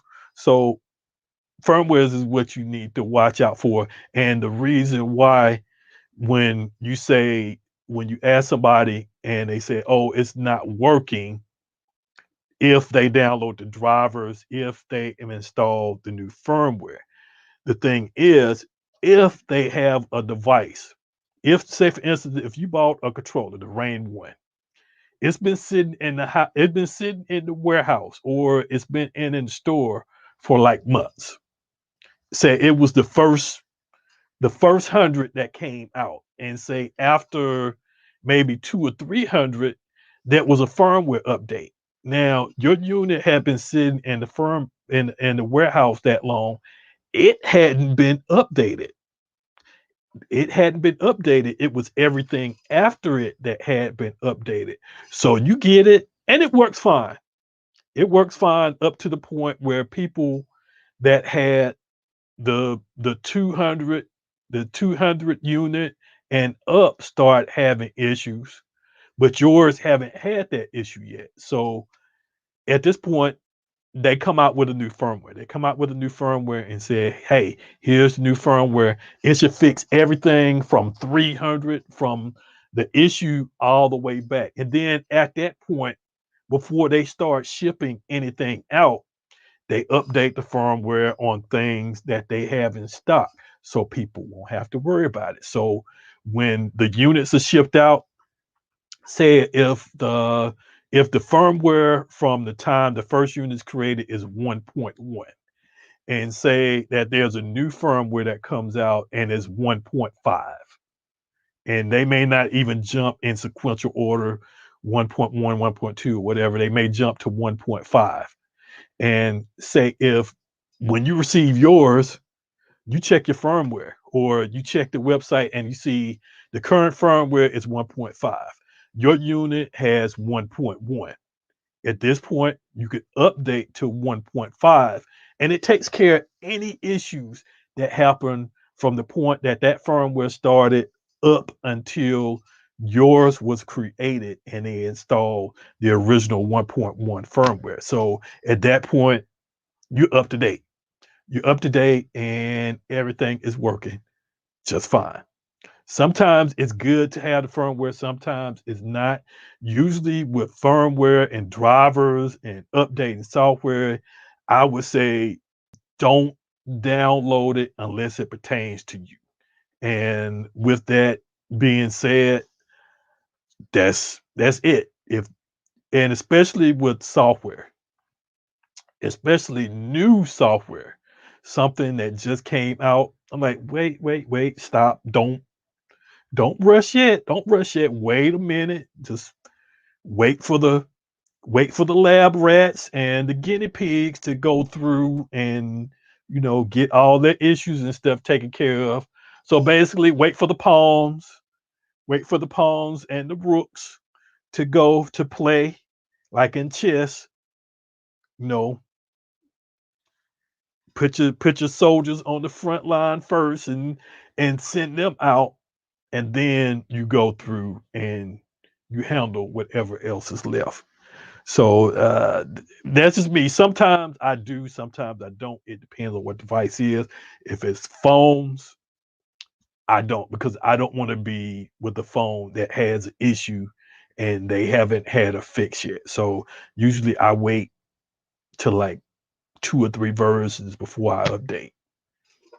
Unless it's a phone like like this phone, which doesn't have service on it. I only use it for taking pictures and maybe watching videos on a bigger screen than this smaller phone right here. This my primary phone, secondary. So I use this one for for well, they both do 4K. So um I may use this one because it has more space on it, and use it for other stuff, internet or whatever, to where this one is where I take my calls and send my texts and so forth. That's usually the only difference, but they have same feature applications. But that's it. Firmware was the last thing. Firmware is the software update inside a device, which is basically a simple way of saying it.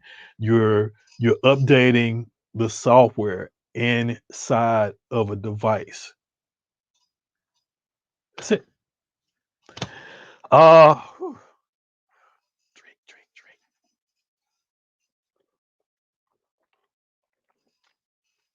But that's about it. And I finished just short of, even with the 5-minute buffer, hour and 50 minutes. So, all right, guys, if there are any questions based on this, or I don't see any comments that's been posted up, if there's any questions, go ahead, post them up. If y'all wanna blow chat, I'm gonna go ahead, and I haven't did this in a while. I mean, like a long time, because y'all know what can happen when I post this link right here in the comments. And we're gonna make it short. I'm gonna monitor it. Yeah, I'm gonna kick y'all off tonight. I'm gonna be a little firm on y'all tonight. Cause I'm sure everybody got something to do. I got something for Eric that I need to do. And I'll be dropping that off. I'll be dropping it tomorrow in the morning or whatever tomorrow.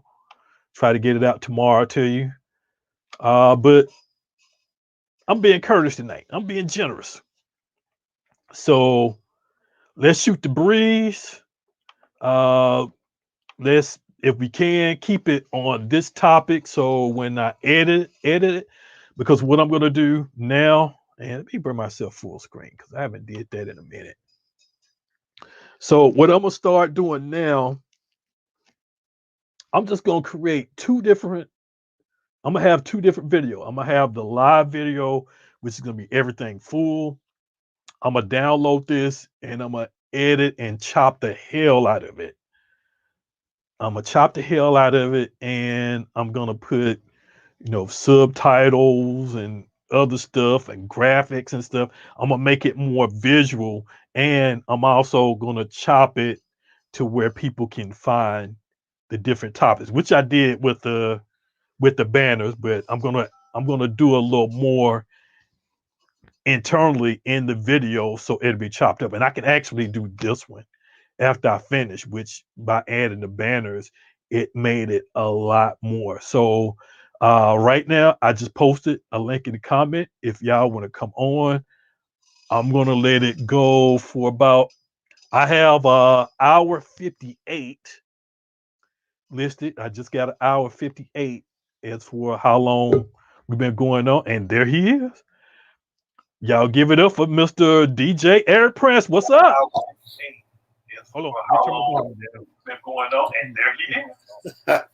Y'all give it up for Mr. DJ Eric Prince. What's up? I'm just chilling, man. How you doing? Let me turn this off. All right, let me ask you this. All right, we're gonna keep it on topic. On topic.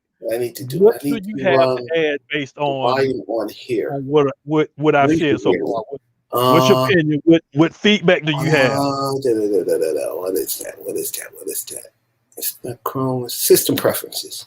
System preferences found. Let me ask this question first, because this was a question that. What was your answer to his question that he was asking about the light? Let me ask this question first, because this was a question that. What was your answer to his question that he was asking about the light? Ask this question first, because it's a question that.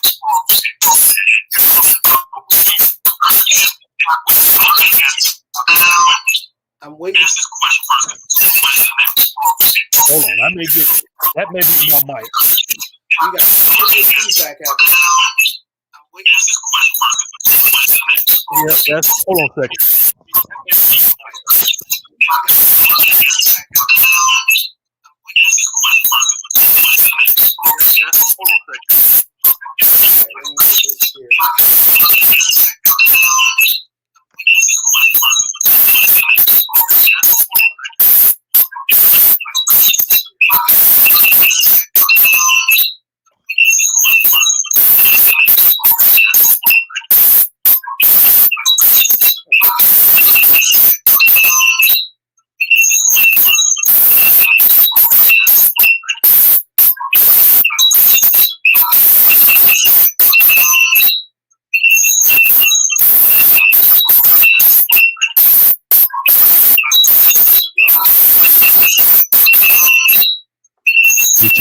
second.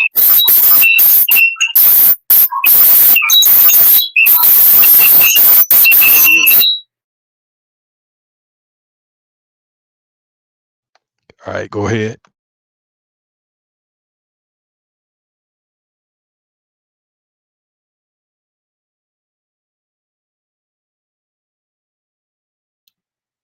All right, I'm good. You good?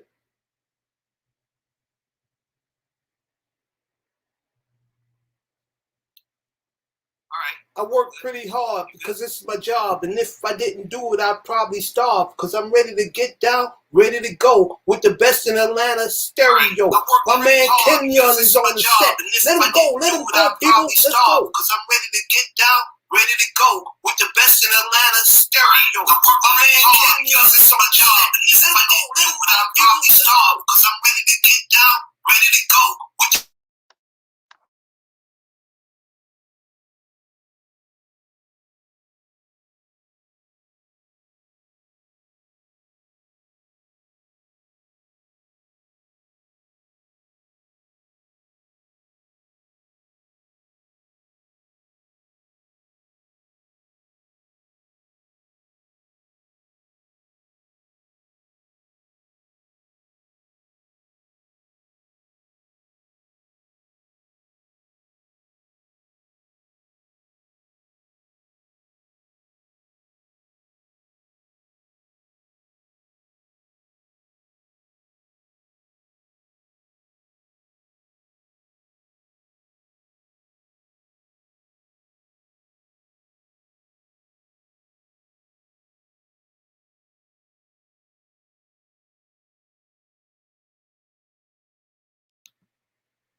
Yeah, you had like a serious reverb going on, like 3 or 4 mics. Yeah, you had like a serious reverb going on, like 3 or 4 mics. Okay, sounds good now. Yeah, you had like a serious reverb going on, like 3 or 4 mics. Okay, sounds good now. Yeah, you had like a serious reverb going on, like 3 or 4 mics. It's like 2 mics now. And it's still Now. Serious reverb going on, like 3 or 4 mics. and it's still Now. Serious reverb going on, like 3 or 4 mics. and it's still Now.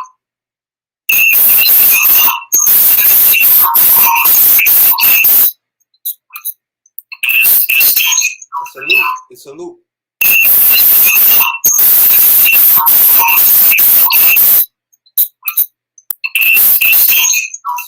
It's a loop.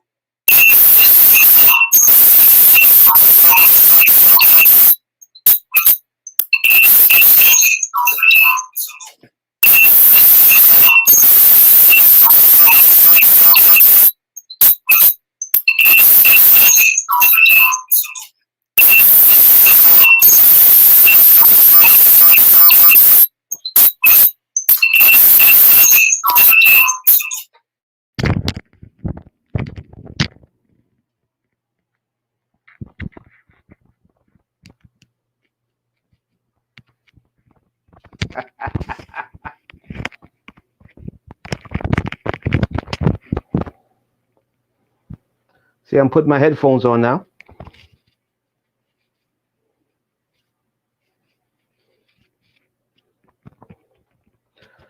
Can you hear me now?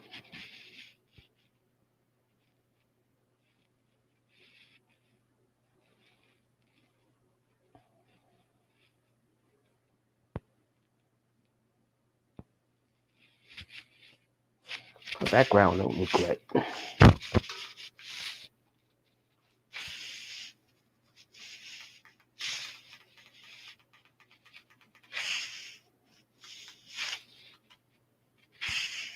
Woohoo! I can't hear you. Oh, you're muted.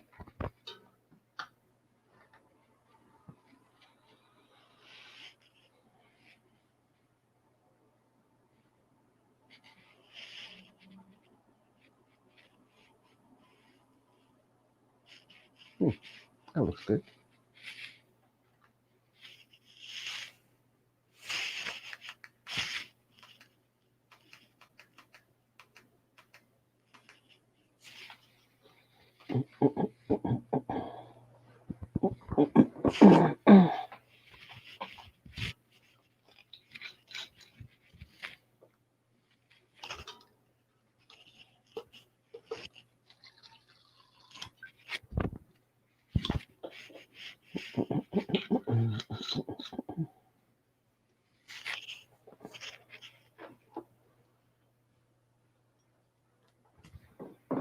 That's it, Bubba. Ugh.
All right, can you hear me now?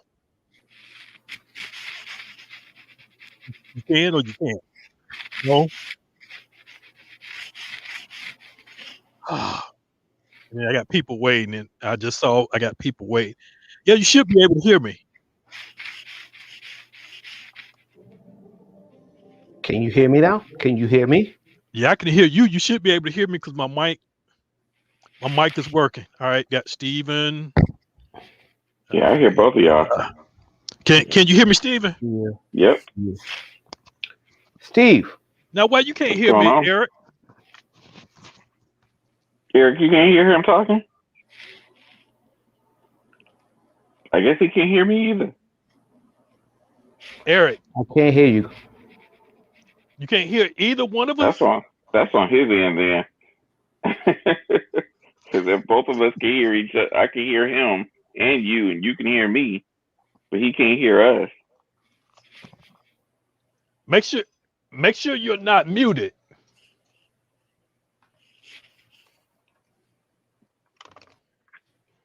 Make sure you're not muted.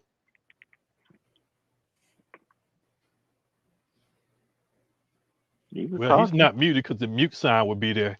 Now, until we get him connected on, you can hear now.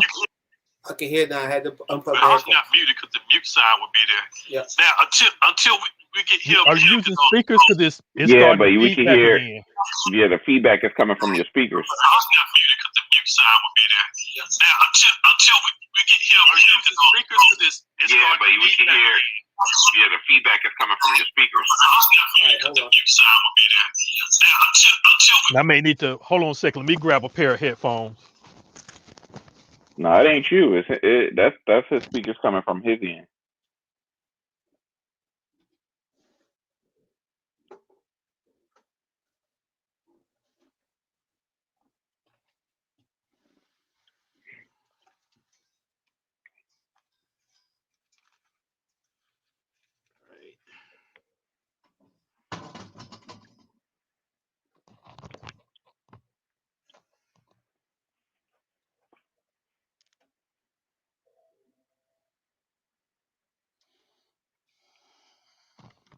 Headphones. All right, somebody say something so I can see if I can hear you. Check. Okay, there we go. Be good. All right, Eric, let me hear you. Say something, Eric, so I can hear you. He's muted. Oh, you muted.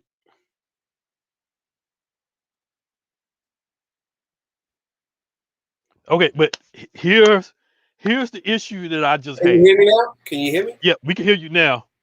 Now, All right. I have not used this computer for any audio since Saturday.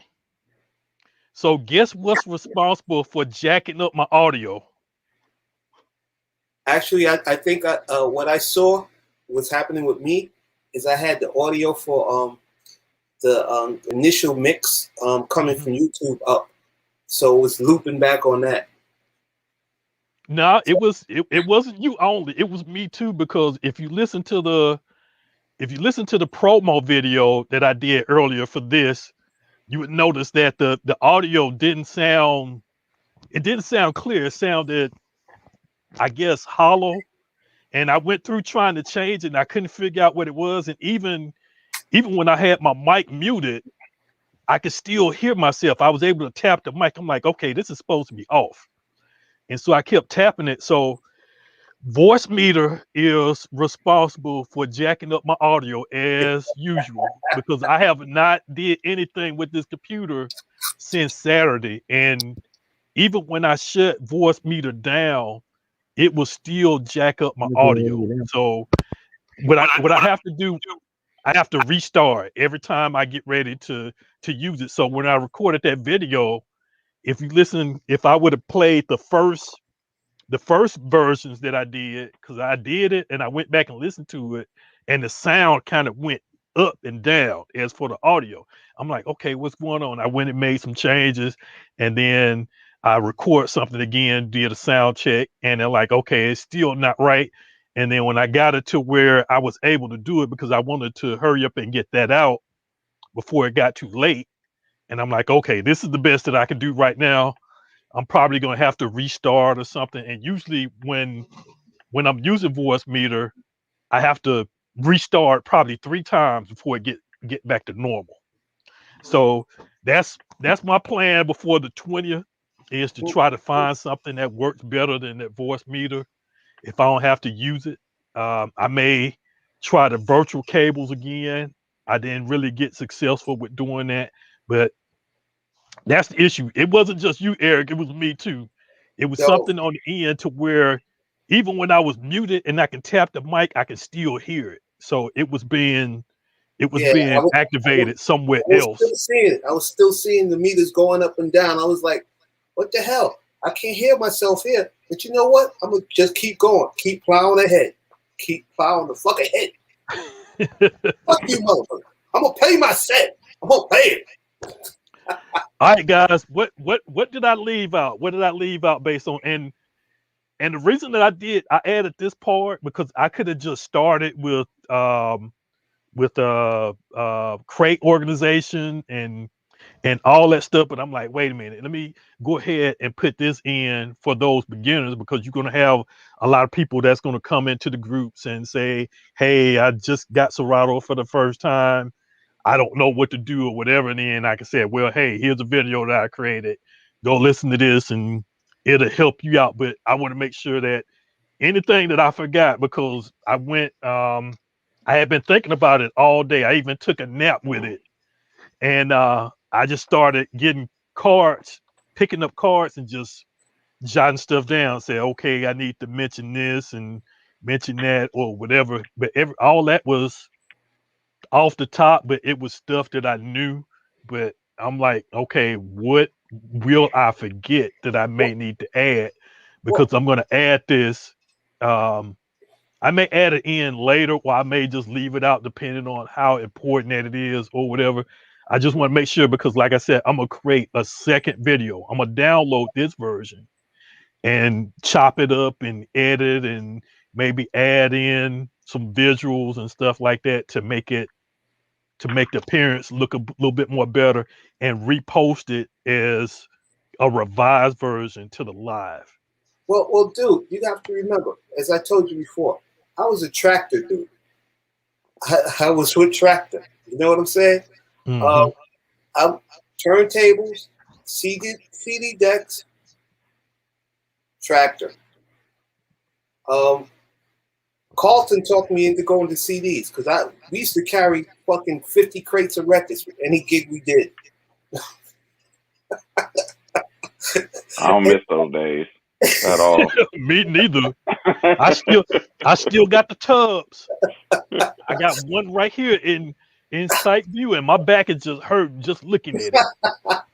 Yo, we built a box, a wooden box. There would hold like 4 crates that had wheels on it with a handle that we could just roll right up. I did that too. I built a not a hand truck, but a dolly, Okay. a cart or whatever. So with this virtual I can't even say virtual DJ because that's a different fucking thing altogether. That's a whole thing altogether. Yeah. That's a whole other conversation. Yeah, that's a whole other conversation. Yeah. Well, with this digital DJ, I could call it digital DJ. It opened up a whole lot of things for me because, like I said, Carlton had to talk me into going to the CDs. And it wasn't until Denon came out with the deck that had 2 units with the round. I forgot what the model number was, but I was able to see that I was able to do what I was doing on turntables with a CD, and that's what made me move over to CDs. And then when Denon came out with the spinning platters, I was like, "Oh, I'm all in now. I'm all fucking in now." That was the 30. Was it the 3900 or 3700? Oh, no, it was before that. They had a belt drive one. The 3700. Oh, you talking about turntables? I'm talking about the no. Denon had a CD player that was belt drive. Wow, yeah. They had a little rubber band to go around the platter. You put it in when you first get it. That's one of the first instructions they tell you. Put the rubber band around. It was the 3000 DNS 3000 or 3200 or something like that. Yeah, that was belt drive. And then when they came out with the direct drive, I was all fucking in for real. Wait, we talking about CDJs or are we talking about Denon? I'm talking Denon. Denon CD players. Okay, you know I'm looking this up because I'm I ain't never heard of one. DNS 3000 37. That's the thing that's crazy about when when the CDJs, just CD players, period, was really hitting the market. Like there was a lot of different variations and innovations that was happening, but for whatever reason, the Pioneer CDJ was the one that really popped off. And honestly, I've never really liked that thing that much, but I guess at the time it felt closest to turntables without the spinning platter, but I just never cared for them. So me neither. Like you, I was the same way. I was, going from vinyl, and then all my friends was going to playing CDs, and I would just use CDs for songs that was sent to me or songs that I made or friends made or whatever. We would, pass stuff back and forth to each other. But I was still strictly vinyl. Like I would rarely play CDs in my set. It was just, I just hated to do it. It never felt right. And no matter what decks I played on, whether it had a platter spinning or not, I didn't care for it. And it wasn't until Stanton came out with Final Scratch. Oh, okay. When I saw that, I was like, okay, hold up. Now this I could get with, but I had some friends. I actually played with it. I was playing this party at this cabin, and me and a friend were playing there, and this cat was coming up to play after us, and he had it. Final Scratch. He was my friend came back in and he was like, yo, this dude got Final Scratch, he gonna come in and let us mess around with it. And I mean, the thing was, it was beautiful.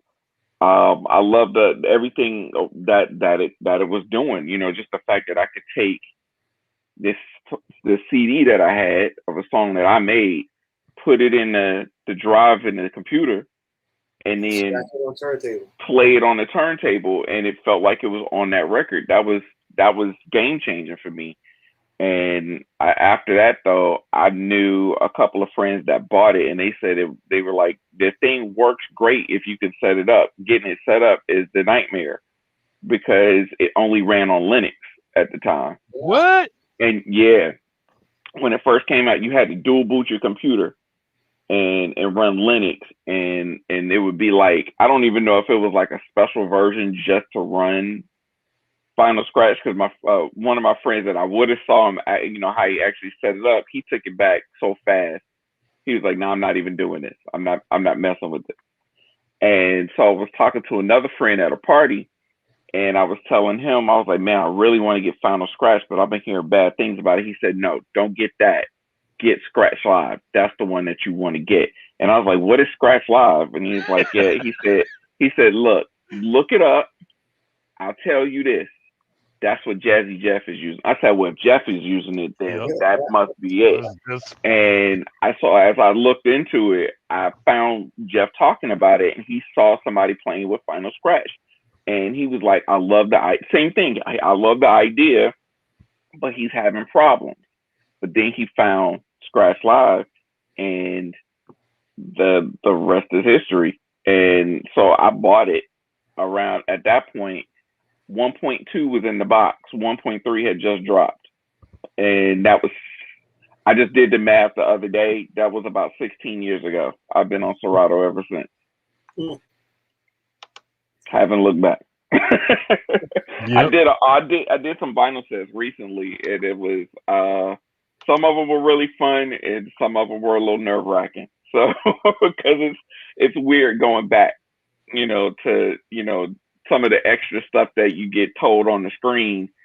You kind of get used to some of that stuff being there. So it's like riding a bike, but at the same time, it's different. Yeah. So it's still I'm looking forward to getting back to playing Serato again this week. It's still two wheels, and if you pump hard enough, you could still stay up straight. Yeah. Yep. Exactly.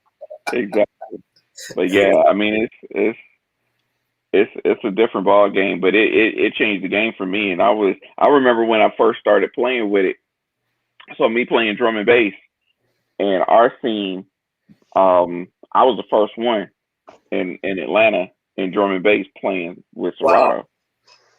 And so whenever I would go and set up and start playing and everything, I would just have people like just staring. What is he doing? He's not changing records. The record's not. He's not changing out the record. But it sounds like he's playing like regular records. Like, what is happening? Like, I would get so many questions all the time. It was crazy. And then one of the other guys, this was back, we still had AIM. He aimed me, and he was like, "Yo, you got Scratch Live. How is it?" I was like, "It's great. I love it. It's a game changer." He bought it. He was the second one with it. And then it just snowballed from there. Everybody started getting it after that. So, and then there was a few tractor people here and there, but it was mostly Serato. Everybody was going to get because that was the one to have. I was a tractor guy.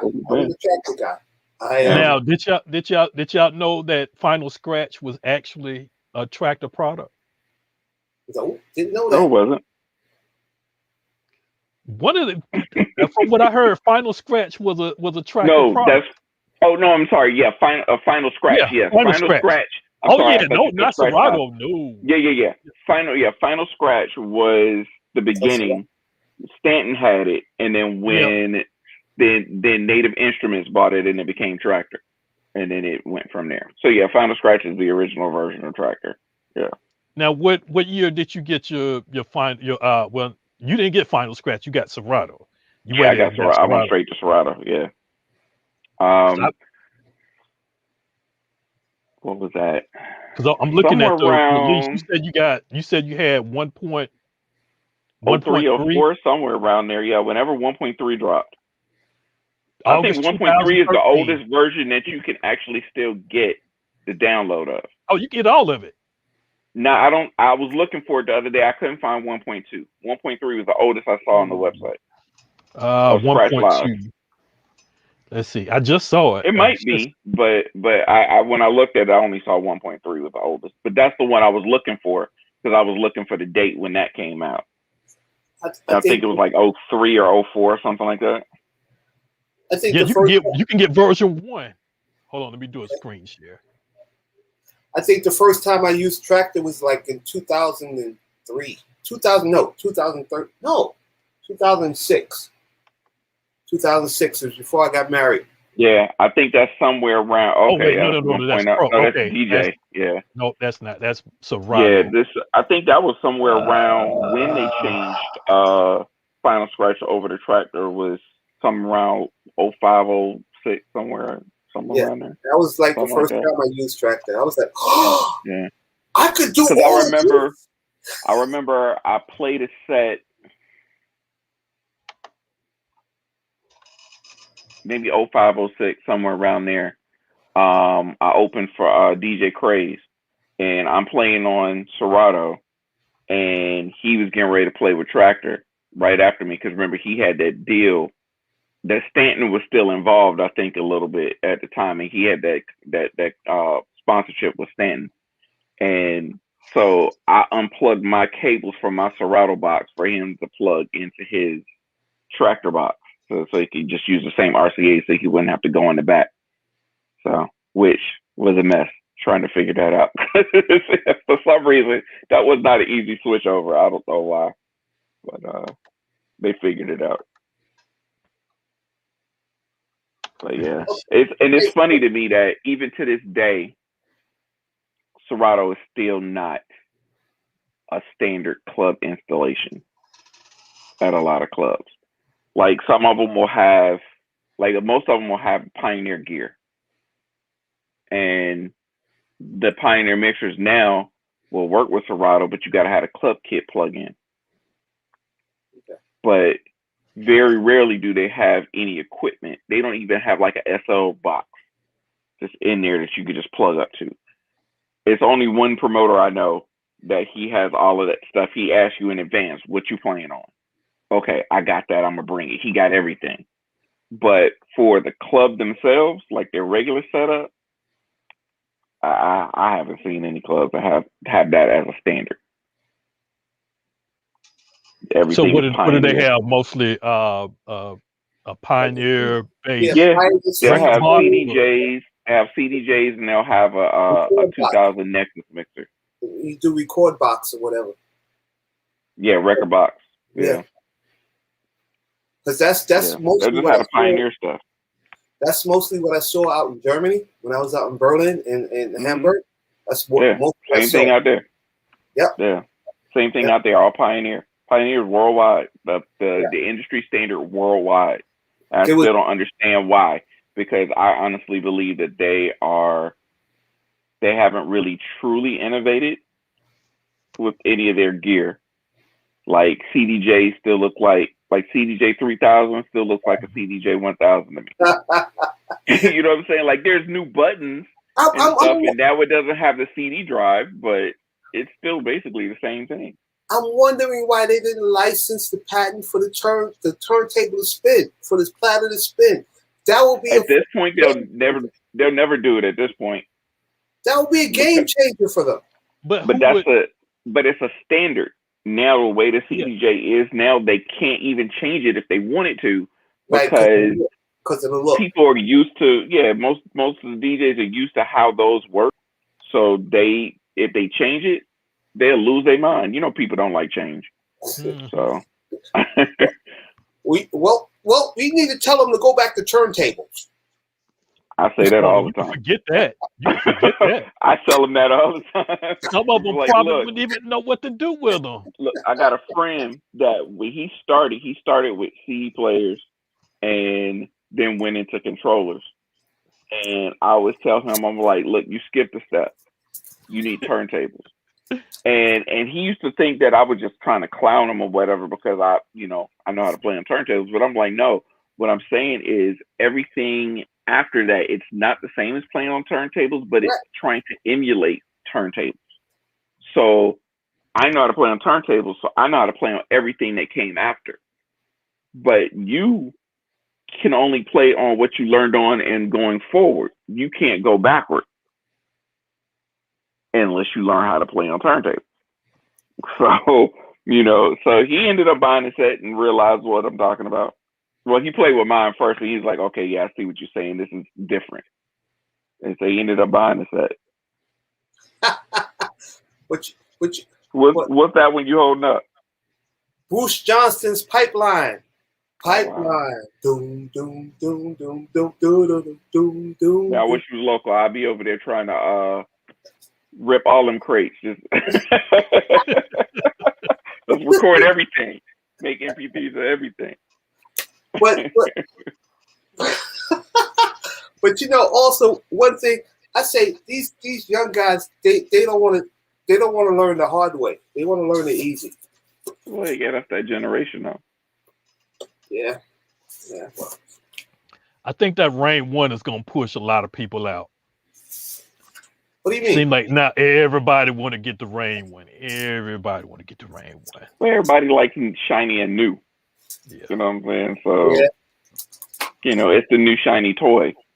Now, what happens when the Rain 1 Mark II comes out? Which you can expect it. If they came out with the Rain 12 Mark II, they may have a Mark II of the one that's going to come out. I don't know what they can add to it. But the 12, it took like else? a couple years before they came out with that Mark II, though.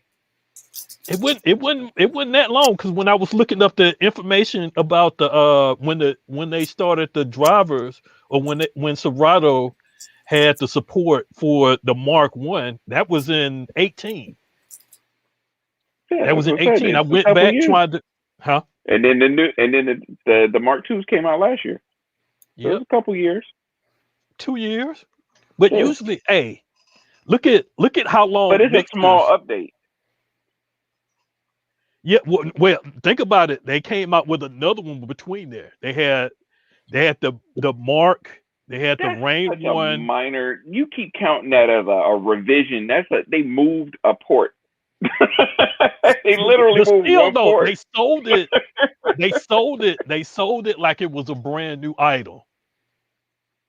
They didn't call it a Mark II. Yeah, they did. Wait a minute. Did they call it Generation 2? Generation 2. Yeah, that might be. Yeah, they probably called it. It was Generation. I got the Generation 1, the ones with the port under the bottom. A Generation 2. Then they came out with the Mark II, which had USB and RCA. I still have not seen anything that beats the NS7 III with the displays. Okay, I'm gonna let you hold your tongue on that one, because you may have some people that will fight you over that one. Well, I mean, the screens being on it is definitely a plus. I have to say it, because I was getting ready to say the Rain 1 pretty much does that, but the screens being on the NS7 is a big plus it has going for it. I will say that. You can add a screen to the 1. Yeah, no, you can add a screen to the 2. No, you can. I'm talking about to the Rain 1. You can add a screen to it. Right, you can add the external screen that's on the 3 to the 1 or the 2. Yep, the dashboard is what it's called. Correct. But the only thing I see that makes people go for the Rain 1 is that the platter looks like a 1200 turntable. And it's got the paddles. Yeah, it's the only controller that's got paddles on it. Yeah. The weight, like I hear that the weight is significantly a lot less, so you can carry it around. It's lighter. It's smaller. Yeah. It's lighter. Yeah, for something with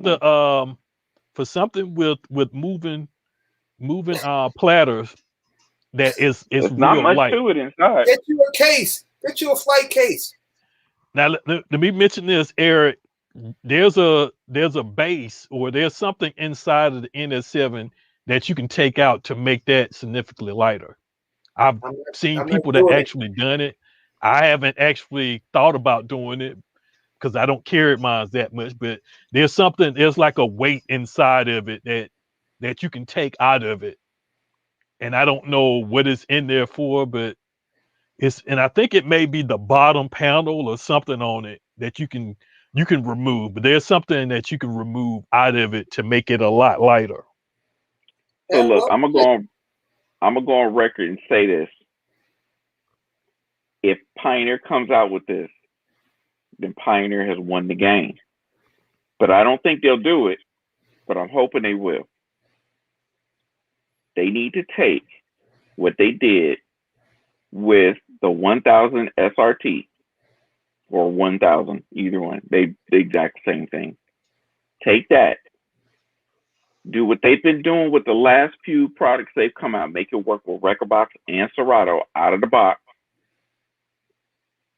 4 channels, just like that the 1000 is, and add 4 paddles, one paddle for each channel, Add paddle for.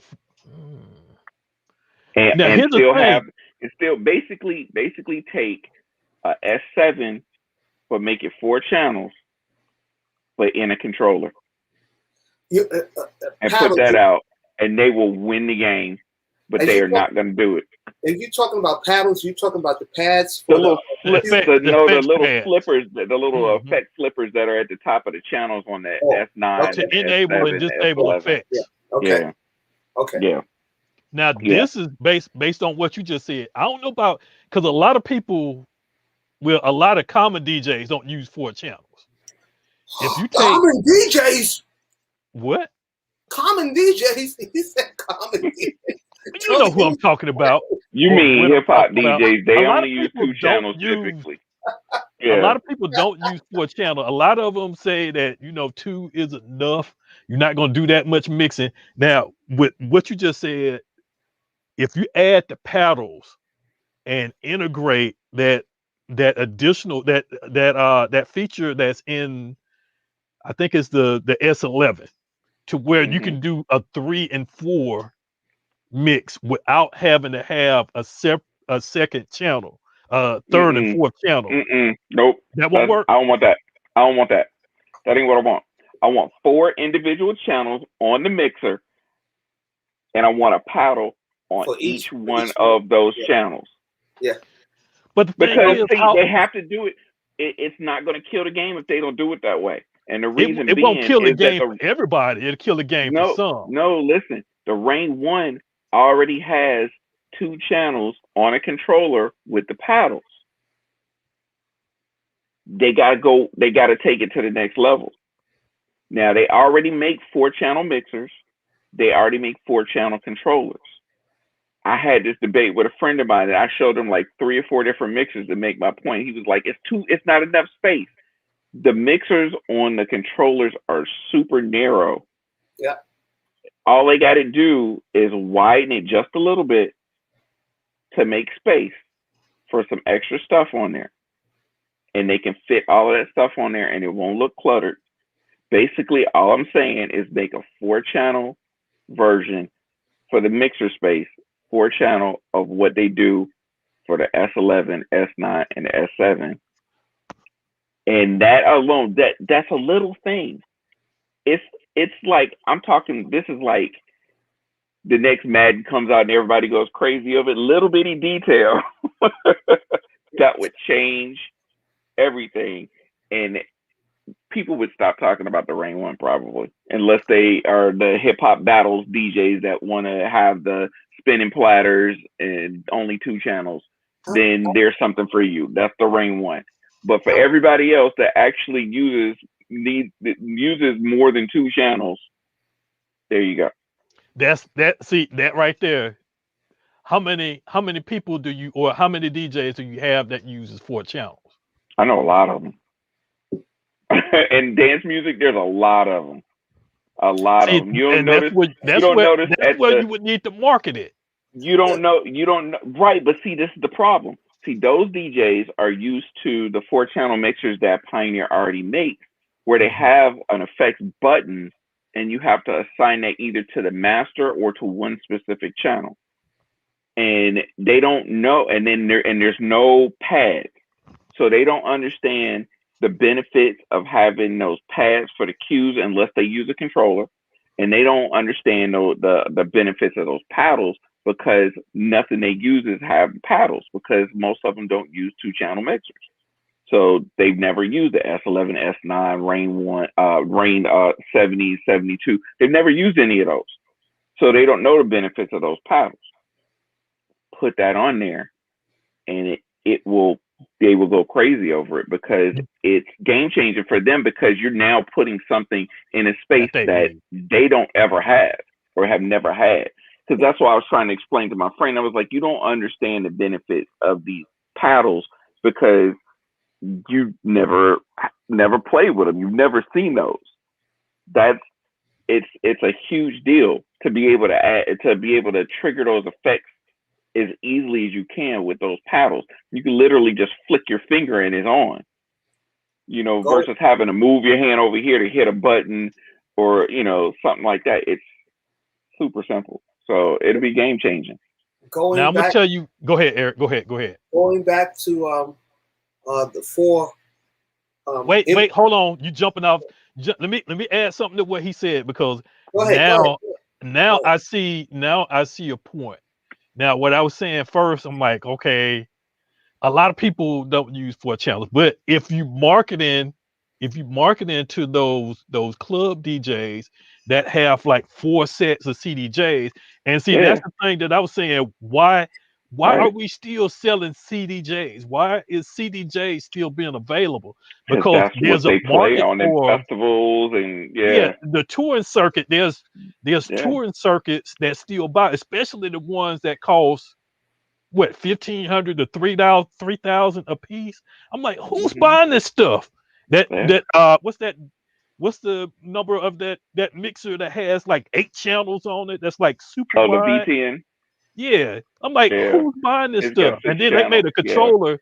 They made controllers or CDJs for them too. I'm like, and they're like 3,000 a piece. The 3000 came out right after the V10, and there's a variation of the V10 that doesn't have a crossfader. It's just all channel faders. And see, I know somebody with a V10, and he loves it. It actually has the sound output is much cleaner on the V10 than the other DJM mixers that they have. It's a beautiful mixer, but it's huge though. I think it's giant. But like you said with the controller, I do see where that will come in with that market, because they're still making equipment for tour DJs. So somewhere that equipment must be selling. They must be either updating the equipment when a tour is over and bringing in more, or the producers and DJs themselves are buying this and keeping it in their houses and taking it with them on the road and stuff, and they're asking for it on their touring contracts or whatever. So but then if you have those DJs that are used to having the separate mixers and the CDJs, would that controller be something? Will it be enough of a game changer to where they can say, well, I want the controller with the paddles on each channel, so I could just flick on and off my effects just like that. But I see Pioneer, in that case, if you build it, they will come kind of thing. If they make it, if Pioneer makes it, they will. The market that needs to see it they'll go crazy, because they went crazy over the 3000, the CDJ 3000, and it really was like, okay. They changed the platter spins a little smoother, and they moved the cue buttons up here, and the screen is bigger. Like, it was like little details that they did to it and I'm looking at them like, and this cost this much at the beginning of a pandemic, and who's buying that right now? But they bought it. They bought it. No tours, no concerts. They just bought it and it just sitting there whole. What I'm looking at, how I use my NS7 III, I have one set of controls, which is like 3 effects on one side, A, and 1 effects on one side, B. So I can assign it to A, B on each 4 channels or each 4 decks. So that's what I do. But that's going with your conversation. The thing I wanted to put in before I was madly interrupted by Carn. Well, see, I didn't want it to get off topic, and then I forget what it was I wanted to say that he was saying. But go ahead. All right. Back in like what 82, 83, I was rocking with 3 turntables. Yeah. So that put me into a frame of doing 4. You know what I'm saying? Because I was cutting up. I had one like a vocal going through the 3rd turntable, and I was cutting up doing the first 2. So that would have people like, oh shit, what the fuck is he doing? And they would come looking at me. What the fuck is he doing? 3 turntables. You know what I'm saying? So with this, that's hard to do. There's a top tier. Top tier is probably not even the best way to describe him. There's a DJ named Andy C. He's biggest drum and bass DJ in the world. And this guy, he plays on Tractor, 3 turntables. Yeah. And the dude was a machine just on 2. He blows your mind on 3. I mean, he's doing double drops, having 2 songs get to the drop at the same boom, and then in the meantime, while those 2 are dropping, he's queuing up the 3rd song, and then boom, that 3rd song is coming right in. It's crazy. And then there's another guy named AMC who's probably right now, I guess he would be technically the number 1 DJ. Number 2, it's subjective. This guy's a beast. He did. Pioneer sent him some gear for a live stream. They sent him that V10 and 4 CDJs. I mean, sorry, 6 CDJs, and he did. Yeah, he used all of it. All of it. Beast mode. The whole set was incredible. Never seen anything like it. And he did another one before that one with 4 turntables. And a lot of people kept saying, he'd be like, oh, he's using sync, or he's doing something to get his beat. And what he started doing was, what he did during the video, which we didn't know until after people started making that accusation, he was like, go back and watch the video. Each time I put on the song and I start beat matching it and I'm moving the pitch, I point at it because I knew y'all was going to say that. The dude was mixing the whole time on 4 decks and pointed it out while he was doing it. The dude is a monster. I have an overhead camera now. I have an overhead cam so people can't say I'm using the pitch. Yeah, he's a monster. So yeah, they use all that equipment that be sitting in front of them. They use every bit of it. Every month. So you give them a little bit of extra that they ain't never had before, and it will change their life. And they just don't know it yet because they ain't. It's a toy. It's a new toy. Exactly. Christmas morning. Here we go. I got a friend. He's got the DDJ 1000, and on flanking each side, he's got a turntable on one side and a XDJ on the other side. And he rarely uses the turntable in the sets, but he's using all 3 of the decks. He's got the XDJ and the other 2 decks running through 3 different channels. And I mean, he's constantly going, and his mixes are so smooth you can't tell that, you know, he's got multiple songs running at one time. It's nice and clean. So they use every bit of that kit that they got sitting there. Yep. That's why I have an overhead cam. Nobody can say I'm cheating. Because I told Kenny, I see you, Eric. You got that sync button on. I see that sync button lit. I told Kenya, like I did a mix in Tractor a few years ago. It's like maybe 2013. Real DJs don't use Serato. Yeah. The video that you posted. Well, it was actually podcast. It's a podcast mix out there on iTunes and iTunes. Real DJs don't use Serato. Real DJs don't fuck Serato. Real DJs know how to mix. Yeah, but what you use now? Because I told you can still use Tractor, but what you using now? I'm using Serato. But what I told you what I told you recently. I'm getting ready to take it all back. I'm gonna go back to Tractor. I'm gonna go back to the CDs and play everything for my next mixes. Watch this. Okay, But you let know me what ask though? On that note, for you jump over on that note, if you're doing live streaming, that is one of the biggest things that you could do right now, because not everybody could do it. You got all that vinyl sitting over there. You got some turntables. Break them out. Do your stream with all vinyl, and you stand out a little bit more because you're doing something like, there's this guy named DJ Epic. This dude, his collection is bananas. Like, I'll just turn his stream on and just to get the vibe. And the vinyl collection that he has, I mean, he's playing stuff I never even heard before, or stuff that I haven't heard in forever. He played this one song, I don't even remember what it was, but he said, yo, see if you can catch what this sample is. Now I got this weird sample ear that I could just, I'll hear like even like the most smallest sample.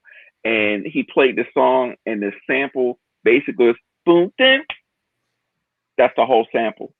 It was, and he was like, did y'all catch it? And I was like, yeah, that's Bahamadia True Honey Bun.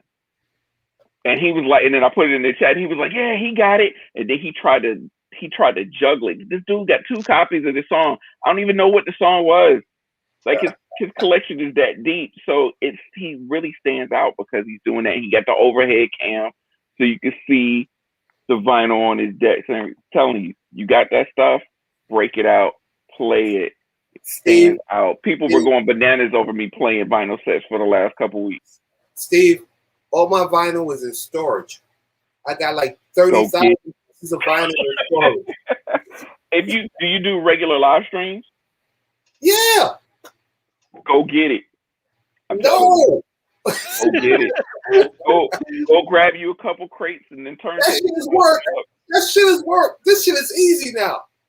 The only thing I have to worry about is the brain thoughts now. I messed around. The room is a mess, but look, see all that crap over there. I messed around and went through there and pulled out a bunch, like 3 crates of records, just to play a 2-hour set. All right. I barely touched a fraction of what I pulled out. So I was like, you know what? I'm gonna play vinyl sets for the whole month of February. Good for you. So I was tired and regretting it after. By the time I got to the 4th one, but I mean, it was fun. It was fun, especially the first couple of sets, because it was different. You know what I'm saying? It was going back. My bad Serato habit. Going back. But at the same time, it was this buzz and this vibe that I got from the audience, because I was doing something that even myself included, the other DJs on the channel weren't doing, because I think there's one that plays vinyl strictly, but he plays late and his audience numbers are lower because he's playing so late. But I play earlier, and so they ain't used to seeing that like that. So I broke those out and started playing some stuff they ain't heard in a long time, or some stuff that they never even heard of. And so I'm, schooling them on what this record is and where I got it from, and so those kind of things, like that stuff really makes a big difference. So I know it's a physical hurdle to get over. This is a pro tip. This is a pro tip for streaming. If you got vinyl, especially if you got it like in shelves behind you or something like that already there, and everything is easily accessible, break it out. That was before I got married and moved into a 600-foot square apartment. Okay, fair point. Fair point. It's all a story. It's all a story. Now let me ask Steven, you still using Tractor, right? Tractor? Yeah. Never. He's like, what? Wait, are you never used Tractor? Using the what mixer are you using? My mixer. I got a Mixar's mixer. Mixar's okay, mixer. I don't know why I'm thinking that's the what is it, the Z2? Be right back. The Tractor? Yeah. It looks, it's got the the pads are going vertical, like on the one of the tractor mixers. Yeah. But you did use No, track that's a at one Serato mixer. time, right? No, that's a Nope. Serato mixer. It's just got a similar layout. Okay.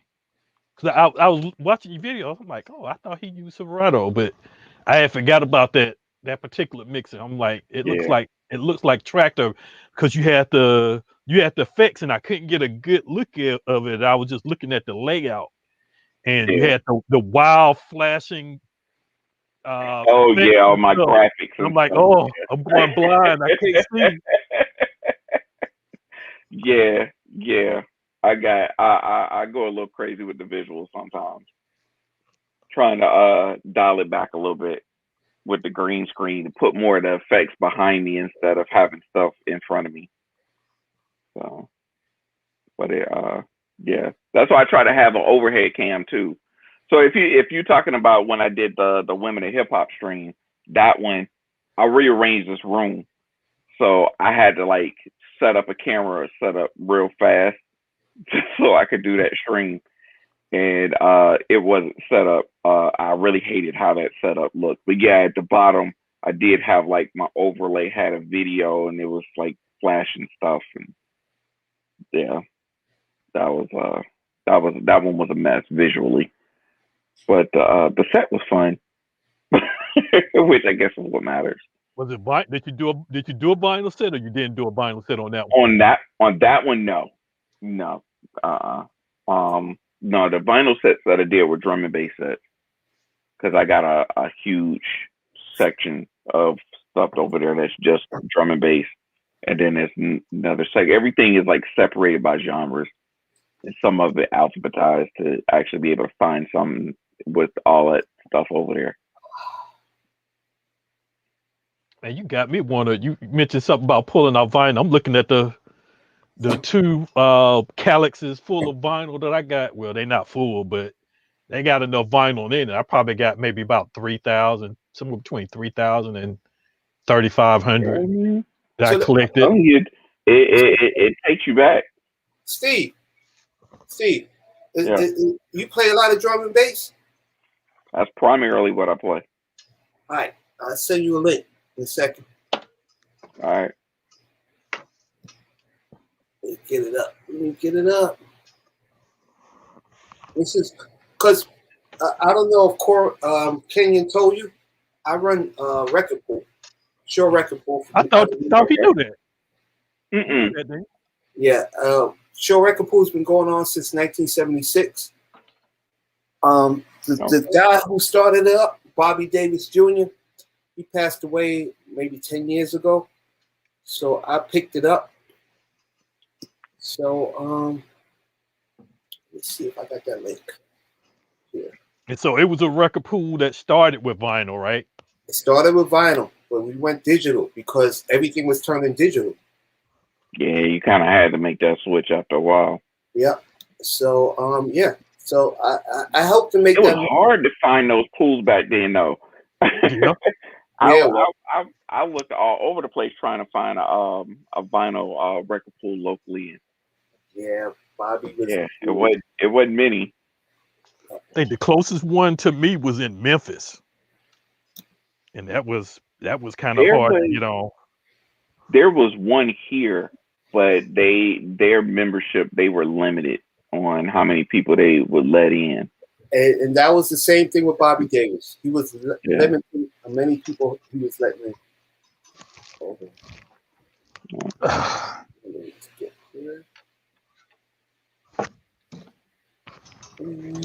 Yeah, I mean, minimal lounge future drum and bass. There it goes. I see you sporting your biggest shirt too. I just not noticed it. I'm like, oh yeah, is that the biggest shirt he got on? Yeah, March 9th, man. March 9th, died March 9th. Got to every year. You'll see if I went through my Facebook memories and half of it was Biggie posts. Yep, that's what I saw. I saw my memory. I'm like, oh, that biggest shirt. Right. I'm like, let me pull it out. You got it? Like I probably only wear it maybe like once or twice during the year. Where you sent it on Facebook? I sent it Sent it on. on here Yeah. On in the StreamYard. comments here on StreamYard. YouTube.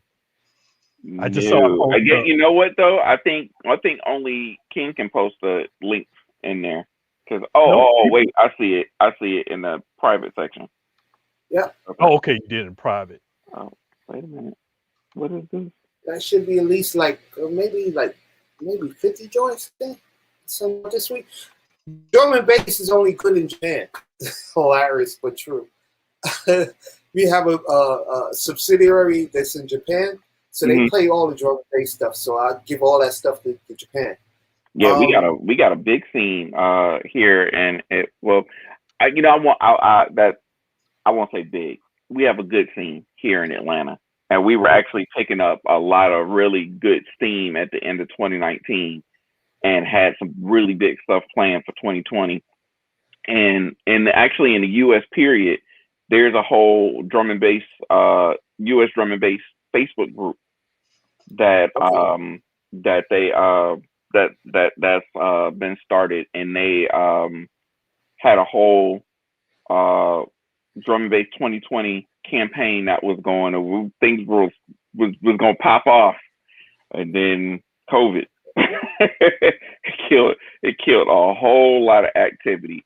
The music kept flowing, but the events it killed everything that was planned right before November, end of November, like right after Thanksgiving. I think it was the day after Thanksgiving actually. In 2019, we had Qbert play the drum and bass set, which is extremely rare for him to do. And I got some video on my phone somewhere of his set. It was bananas because he was cutting everything the whole time. So, but yeah, him and Craze plays it quite often. And Oh yeah, that's all. I probably see him play more drum and bass than he do hip hop or anything else now. Yeah, he's really gotten back into it because he was really into it at one point, and that's when I played with him. And then he turned around and found dubstep, and then trap. Went back to got back into hip hop and started doing trap, and he started kind of being all over the place. But he started finding his love for drum and bass again, and he's been getting back into it. You got some bangers in this folder, man. What I do now?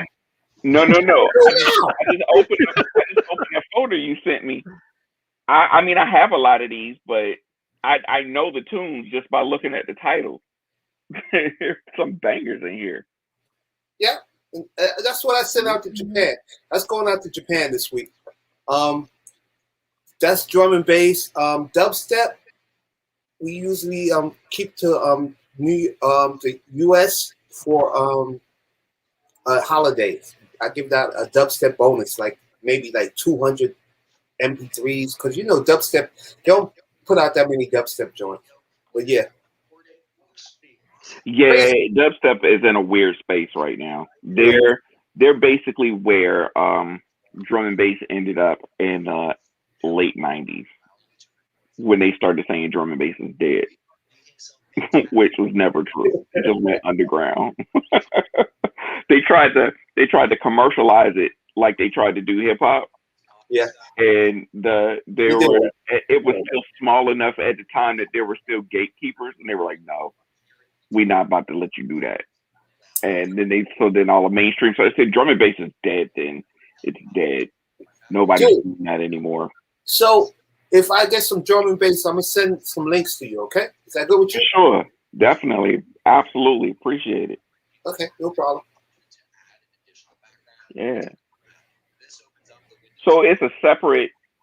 You got separate pages for different regions. Is that what it is? Yeah. Mm-hmm. Okay.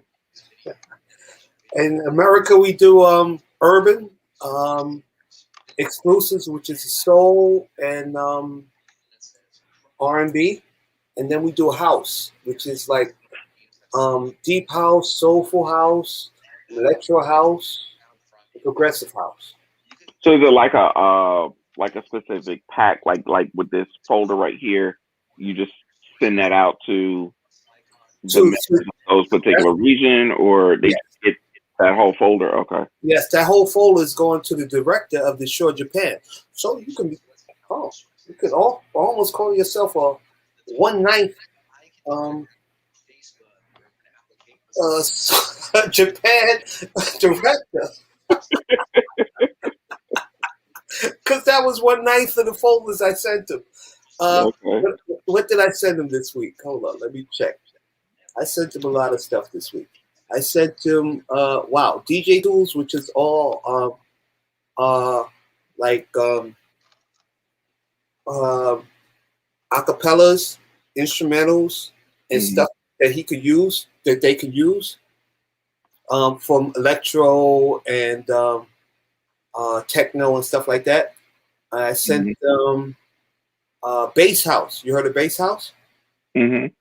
Yep. I Mm-hmm. sent the Bass House And folder. there's so many insanely vast subgenres to house. It's crazy. Yeah. It's almost impossible to keep up unless that's all you focus on is house. So I know some guys that are like that, and they know every single. But I guess drum and bass is the same way. There's a lot of subgenres to drum Yeah. and bass too. But Future House, techno, trance, and yeah, Future House, techno, trance, and minimal house. Minimal And then house. it all depends on where you're based out of, right? You got Yeah. like you got No. what you got Jersey, Baltimore, Chicago, where else? okay, tell me about, like, okay. So I'm looking on the site, and it says that the pool is 21 a month, right? Yeah. And So for the you're not 21, you're looking at SureRecordPool.com. You're not looking at SureRecordPool.jp. okay. So yeah, that's what. Let Because me make sure. I used the link, the first part of the link, and it redirected me there. Okay. Well, it's probably gonna come up in Japanese, and I would imagine. Yeah, well, JP. How much? Yep, no, let me do JP. Yeah, JP. Let me make sure. Oh yeah, sure. Record Pool Japan. Yes, and they give they give everything. Sure, Record Pool Japan gives everything. Everything from the U.S. pool to what I give them for the Japanese pool. But then if you're using Google, you could do a translate, right? Yeah, yeah, it did. So yeah, that's all the stuff we give out. And I gave you stuff that he hasn't even got yet. So okay. Afro House, Bass House breaks, You know what? broken I'm gonna hit beat. you up. We'll talk about that because I wanna know more, because I actually have been looking for a pool that actually has a good amount of drum and bass, and I only know of one other one that a friend of mine is in, but I just didn't understand why you like it, when you do find most pools with the dance music that they do usually have in there, it's usually house and EDM trap. That's basically like the and some dubstep. Like that's pretty much all they ever really put in there. Even like BPM Supreme has very very little drum and bass.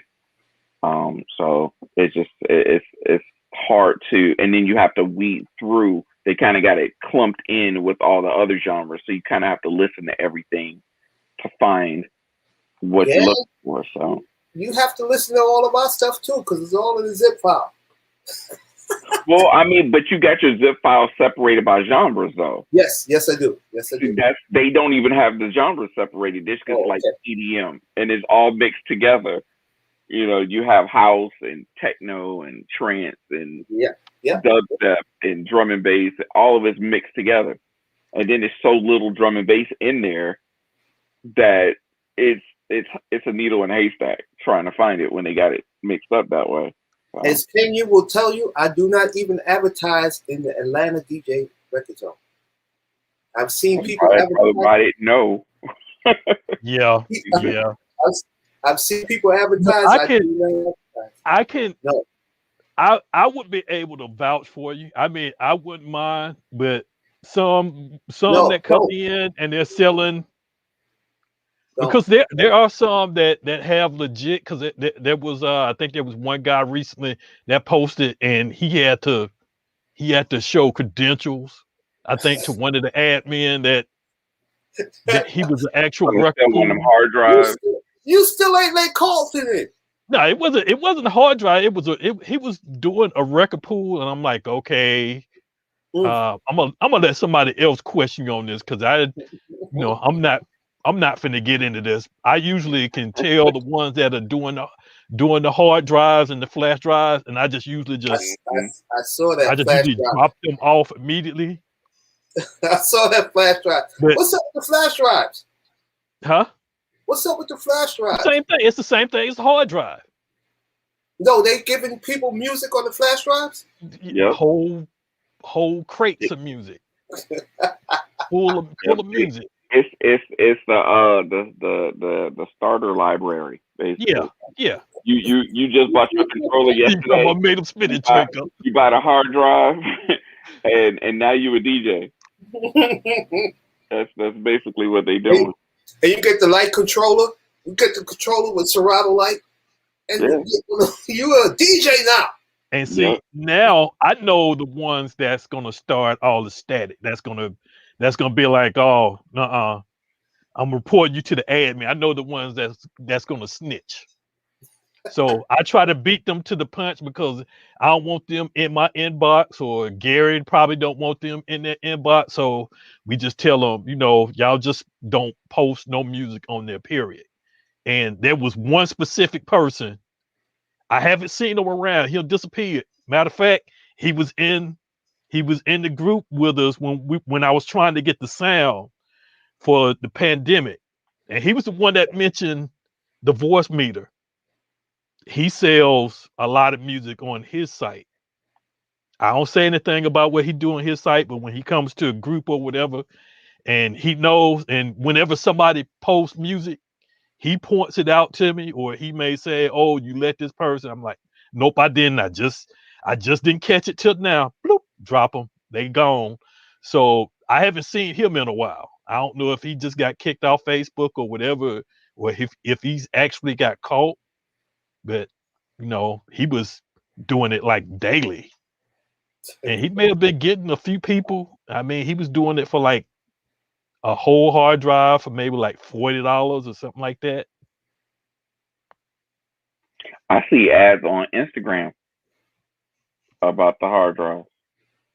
Yeah, they everywhere. If you need music, I'll tell you go to Craigslist first. Yeah. If you need something like that, you can go to Craigslist first. You'll find it, no problem. I'm not worrying about it. I get over damn near 3,000 MP3 files a week. Over 3,000 MP files a week that I have to go. I was telling a friend of mine the other day about how I used to be.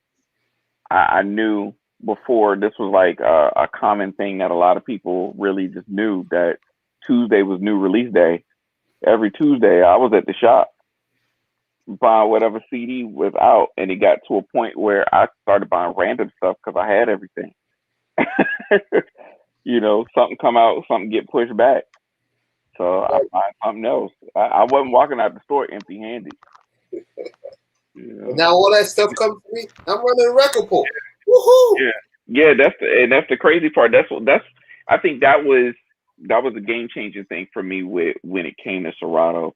Was okay, I had a bunch of stuff on MP3 already that I used to rip my CDs and put them on another CD of just the MP3, so it'd be less CDs to take around. I would take them to work and listen to them in my computer while I'm working and stuff like that. And then they had the CD players in the car that could play the MP3s, so I had my stuff on MP3 already. And so getting Serato, I kind of had, a leg up and getting my stuff together. But when sites like Beatport came up, that was a game changing thing, because now with drum and bass, everything was imports. So we go to the record shop and you want to buy a 12-inch, a single, it's literally 2 songs, one on each side.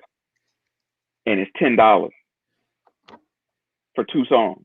I got You know, I so got you. and at that time, hip hop, you would get, it might be 2 songs on each side, but you got a clean version, a dirty version, an instrumental, and an acapella on each of those sides. So you get some little extra out of, you know, that same 12-inch, and it only costs $5 because it was domestic. So when it went from having to pay $10 to buy one record that has 2 songs on it, and I only really want one of those songs, to now I can pay $1 to get that one MP3, that was game changing. Because iTunes still had the DRM in the song in the file, so you couldn't buy stuff off of iTunes. Wasn't no other store to buy the stuff from till Beatport came around. And now there's a bunch of stores that you can buy the stuff from. So, and, you know, you got Bandcamp, you can buy it directly from the artist. You know, so I mean, it's just the game has changed dramatically, you know, since then. But that was, I just remember how much easier things, just looking at how much easier things are from where it was then. It was just it's bananas. But ours, I had, my collection was kind of like pre-made and ready for me getting into it, but by me. And I wouldn't have it any other way. I wouldn't want to just buy somebody's hard drive and then I don't know how they got it organized. I got to go through his stuff. Some of it might be garbage. I didn't pay for a bunch of songs I ain't never gonna play. You know, you gotta figure it. You gotta do that yourself. Don't whoever's watching, don't buy them hard drives. Curate your own library, man. There ain't no shortcuts. Ain't no shortcuts. Curate your own library, because you still got to put in work when you get them hard drives. Yep. I do have to curate. That's what they call it. That's the word they call it. Curate. Yeah. I have to curate at least maybe 3,000 songs a week, which is hilarious. Yeah, because you got to go through and be like, okay, no, I don't want that one. No, I don't want. As a matter of fact, I was just when you first started the stream tonight, I had pulled out my laptop to go through some stuff that was in my inbox. And so I downloaded the stuff and I'm listening to it and like, okay, I like this one. I don't like that one. And out of like 13 songs, I think I pulled like 4 from that album and actually imported the rest and then just trashed the rest of them. I'm like, I'm not going to play these ever. Actually, Kenyon, let me tell you a secret. Every time I do one of my mixes on a Saturday, I pull out at least 30 MP3s of the songs, the 5,000, maybe 3,000 or 5,000 songs I get every week. And I like them. I listen to the beginning, I listen to the middle, I listen to the end. I put them in a folder, at least 25 to 30 songs, and I play them blind. Yeah, that's fun. That's fun. You did that on Saturday, or you had something? No, I do that all the time. I do that a lot too. Yeah. I play them blind. I'm flying blind. It's called flying blind. I'm gonna do that tomorrow. Actually, I got a bunch of stuff that I've downloaded in the last couple of weeks that I have not played yet, and I'm geeked up, looking forward to playing them tomorrow because I got that phase update with the HID mode, and I got all these new tunes. I'm about to go in super blind. Flying blind, dude. Flying blind. Yeah. You gotta say all your Hail Marys before you start. Because anything can happen. Yeah, it could. But then you have to be ready to adjust. Absolutely. Yes. Absolutely. Have to be ready to adjust. Yeah. But yeah, I fly blind in maybe the last 2 years. I put like 20 or 30 songs aside in a folder. That's something though that when you playing dance music, it's easier to do. Like when you playing hip hop or R&B, you kind of have to know the song because they'll construct the songs in different ways. You may have an intro, you may not have an intro. It may be only 4 bars, it might be 8. It might be longer than 8. The hook might be 8 bars, it might only be 4. They might just say some little word for a hook and then go into the next verse. You don't know. So you got to know the song before you play it. But with dance music, you got a lot more freedom. You could EQ the hell out of a song and make it work on the fly. Like you said, you got to be able to adjust on the fly. And so you could play something that you never actually listened to. I've played multiple house sets with songs that I literally downloaded right before I played that set, just because somebody say, "Hey, can you play a house set?" Absolutely, I sure can. Give me about an hour to grab some songs. Actually, with hip hop, with everything after, I think it's like 1986, everything is in sync. So then you can use a loop. You can use a loop function on your controller or your mixer or whatever, and you can loop the beginning bars, and you can mix anything in. Yeah, but you got to know that you got to do that with that particular song, though. That's what I'm saying. Yes. You still got to know the song. DJs know that. Yeah. Real DJs know that. Yeah. That's that work you got to put in. That hard drive ain't gonna tell you that. Real DJs know that. Work. I'm sorry. You young kids coming out of high school right now, you're not DJs. You can put that up. Some of them might be. No. Some of them. If they've been doing it, and some of them they've been doing it since they was little. Yes. I got the twins. The twins from New Jersey. Right. Yeah. Twins from New Jersey. Yeah. They scratching stuff up. I'm like, oh my God. I never did that in my life. Yeah. Right. But their father was a producer. Their father was a music producer. So that makes more sense as to how they got into all of that. Yeah. He put them in the light, and he showed them what to do. You know what I'm saying? So mm-hmm. I love that. I love and the dances that I put up yesterday. Did you see the dances I put up yesterday? I think they're from Sweden. They're from Sweden. Mm-mm. Yeah, it's on my page, Corin. They from Sweden. They've been dancing for their sisters, 3 sisters. These girls are bad. Look up on my page.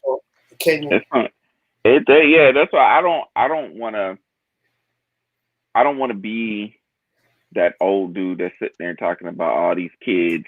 They don't know what they're talking about. They think they know everything, and some of them do. Some of them do. That definition does fit a lot of them, but there's some of them that actually know what they're doing. They put in the work. They just started early, and their skill level is up there. And much respect to those that do that, because the whole key is putting in the work. Yes, that's it. That's it. Yeah, it's the work. That's how we got to our level right now. Yeah. I know. I've had a couple of people with our Atlanta DJ Collective channel. We've had a couple people approach us to try to get regular slots on the channel, and we had to start filtering a lot more, because a lot of them was people that we knew at first, but then it started to be, okay, well, I don't know you, but we got mutual friends, and they would get guest spots on like special events, and we'd be like, oh, this is horrible. Who let you in the door? That kind of thing. And come to find out that like some of them had only been playing for like a month or like a couple of months or something like that, and they call themselves like really ready to get out there and like do their thing. And I'm like, no, you're not ready at all. But meanwhile, I got 2 on our channel. Both of them had their first club gigs right before the pandemic started, and both of them smashed their club gigs. They killed it, and I pulled both of them in, and they both are superstars on our channel now. Like, one of them, I call her Rookie of the Year. Like, she takes the challenge to play any genre at any given point in time. Like, she was primarily house, then she would mix some trap into her house set, and then out of nowhere, she just did a whole drum and bass set one day. And she learned about drum and bass from us, from playing on our channel.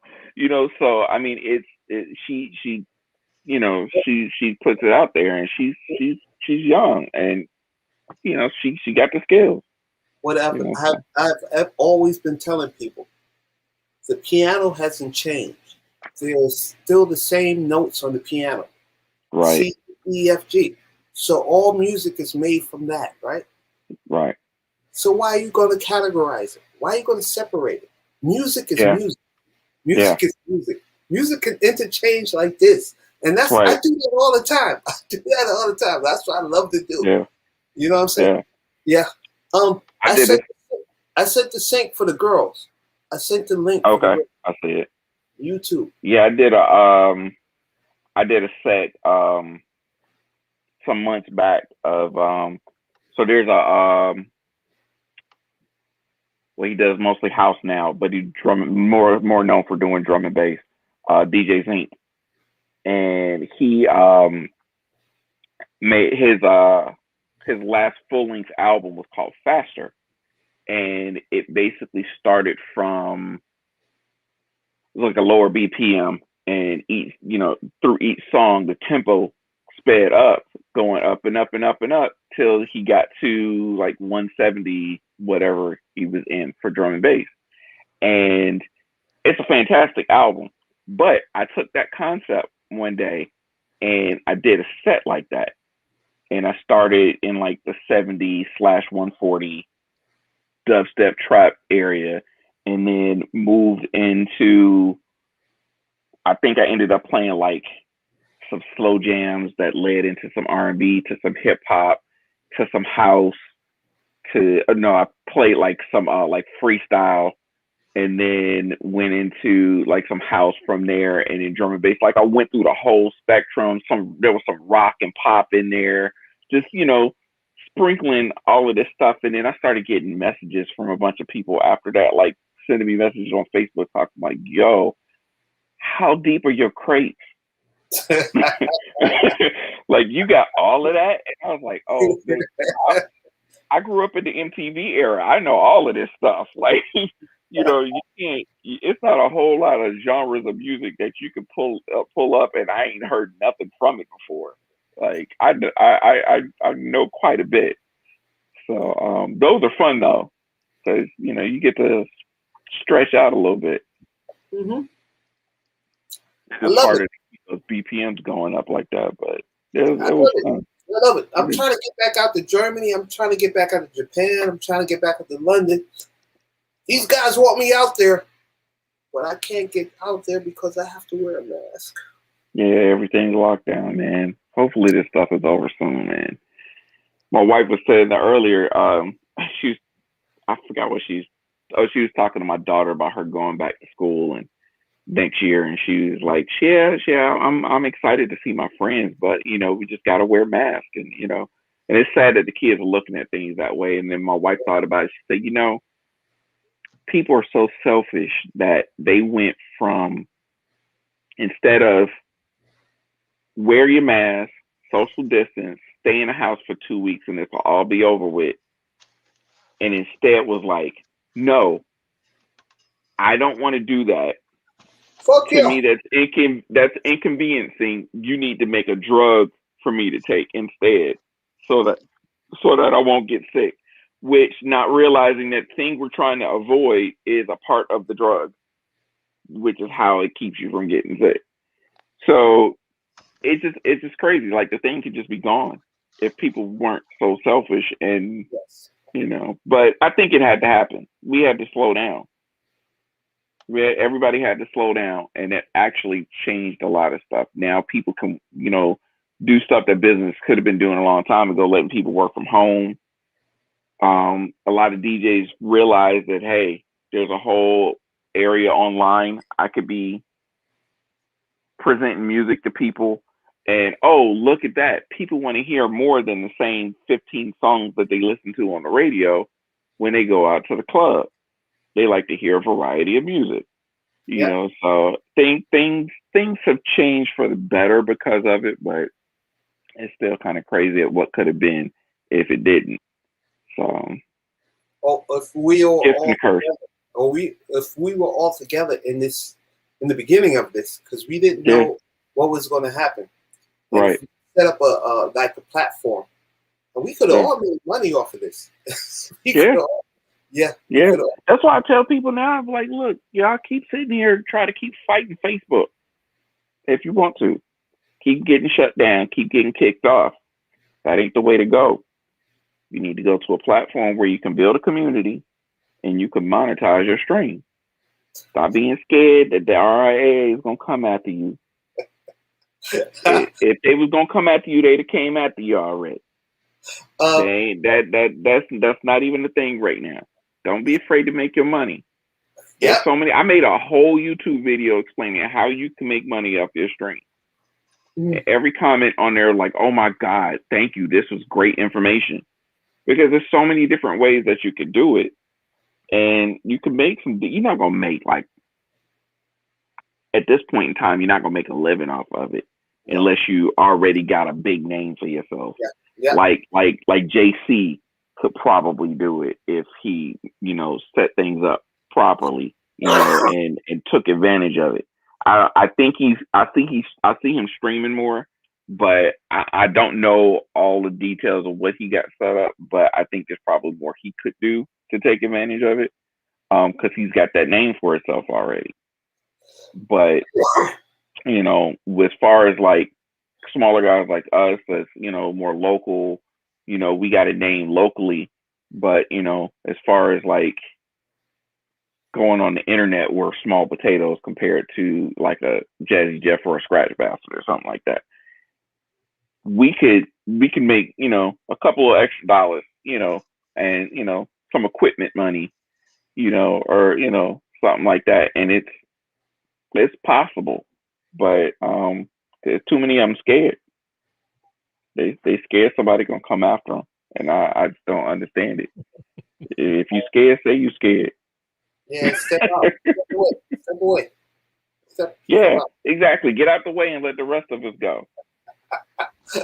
A lot of them burn themselves out from the beginning, because man, the amount of guys that stream right now, the numbers have just dwindled. Nah, you know what it is? It's not so much they was burnt out. It's more that they got frustrated because they kept fighting the system. And you can't fight the system. Not like that. You going live on Facebook and then you getting shut down, and then you going live just kicking it back on, and then it getting shut down, and you kicking it back on and getting shut. Doing that rinse and repeat is not fighting the system. That's not gonna change. Just like we keep telling them it's licensing. It don't exist. So why you sitting here fighting something? You fighting something for something that doesn't exist. You're not getting nowhere with that. So they didn't want to understand that. And I made a whole video to explain how each platform works and what you can and can't get away with. And they still want to fight the system. I told them at the end of the video, like, you take the information and do what you want with it. Because I'm not telling you what to do. But I think you can tell based on what information I gave you what I think you should do. So you do what you want. So, but then after a while, you started to see this influx of DJs on Twitch. I knew things were changing and people were seeing the light. Yeah, Twitch is bad now too, because they be muting people. They be muting No, yes. They mute you after the fact. Yes, after the fact. They don't mute you while you're live. That's the key. Live. Yes. Yeah, correct. See, that's the key. So like the other night when y'all were doing the room, the room was open. You could see the room, you could see the stream outside of the room. Correct. And he was mostly streaming. So you were on YouTube and Twitch at the same time. Correct. So now I was working. So while I was working, I had the Twitch stream on my work computer. And on my personal laptop, I would go in and out of the room. But when I got off of work, I think no, it wasn't you. It was the guy after you. I turned on my TV and I pulled up YouTube on the TV and saw that it was on there too. So I pulled it up on there because we were listening to how the audio sounds on the different platforms. So I pulled up YouTube and I let that play for a little bit, and he played Saturday Love. And YouTube shut it down. It was gone. They shut the stream down. I've I never didn't. seen I didn't tell YouTube you shut this. a stream down. I didn't tell you this, Steven. I told Eric. Wait a minute. No, no. You probably saw it too. I posted it in 47. Yeah, you said he got it was multiple about infractions. almost 50. Almost Yeah. 50. I counted them, and it was almost. It started from. It started from that night, and then Sunday. All of a sudden, it was like 40 of them all in a row. I think I got Yeah. 3. I think I got 3. Yeah, you may have more than 3. Are you sure? I could probably go through and check. Between, I know I did. between you, Chris, and Will, I think y'all had all of them. Paul may have had some too. No. But I think everybody had some. No, I did anime, which was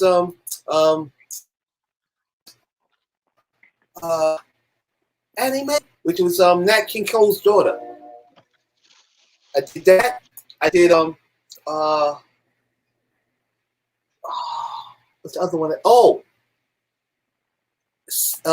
Stevie Wonder. I wish those days would come back once more. I wish those days. I can see that coming. Yeah.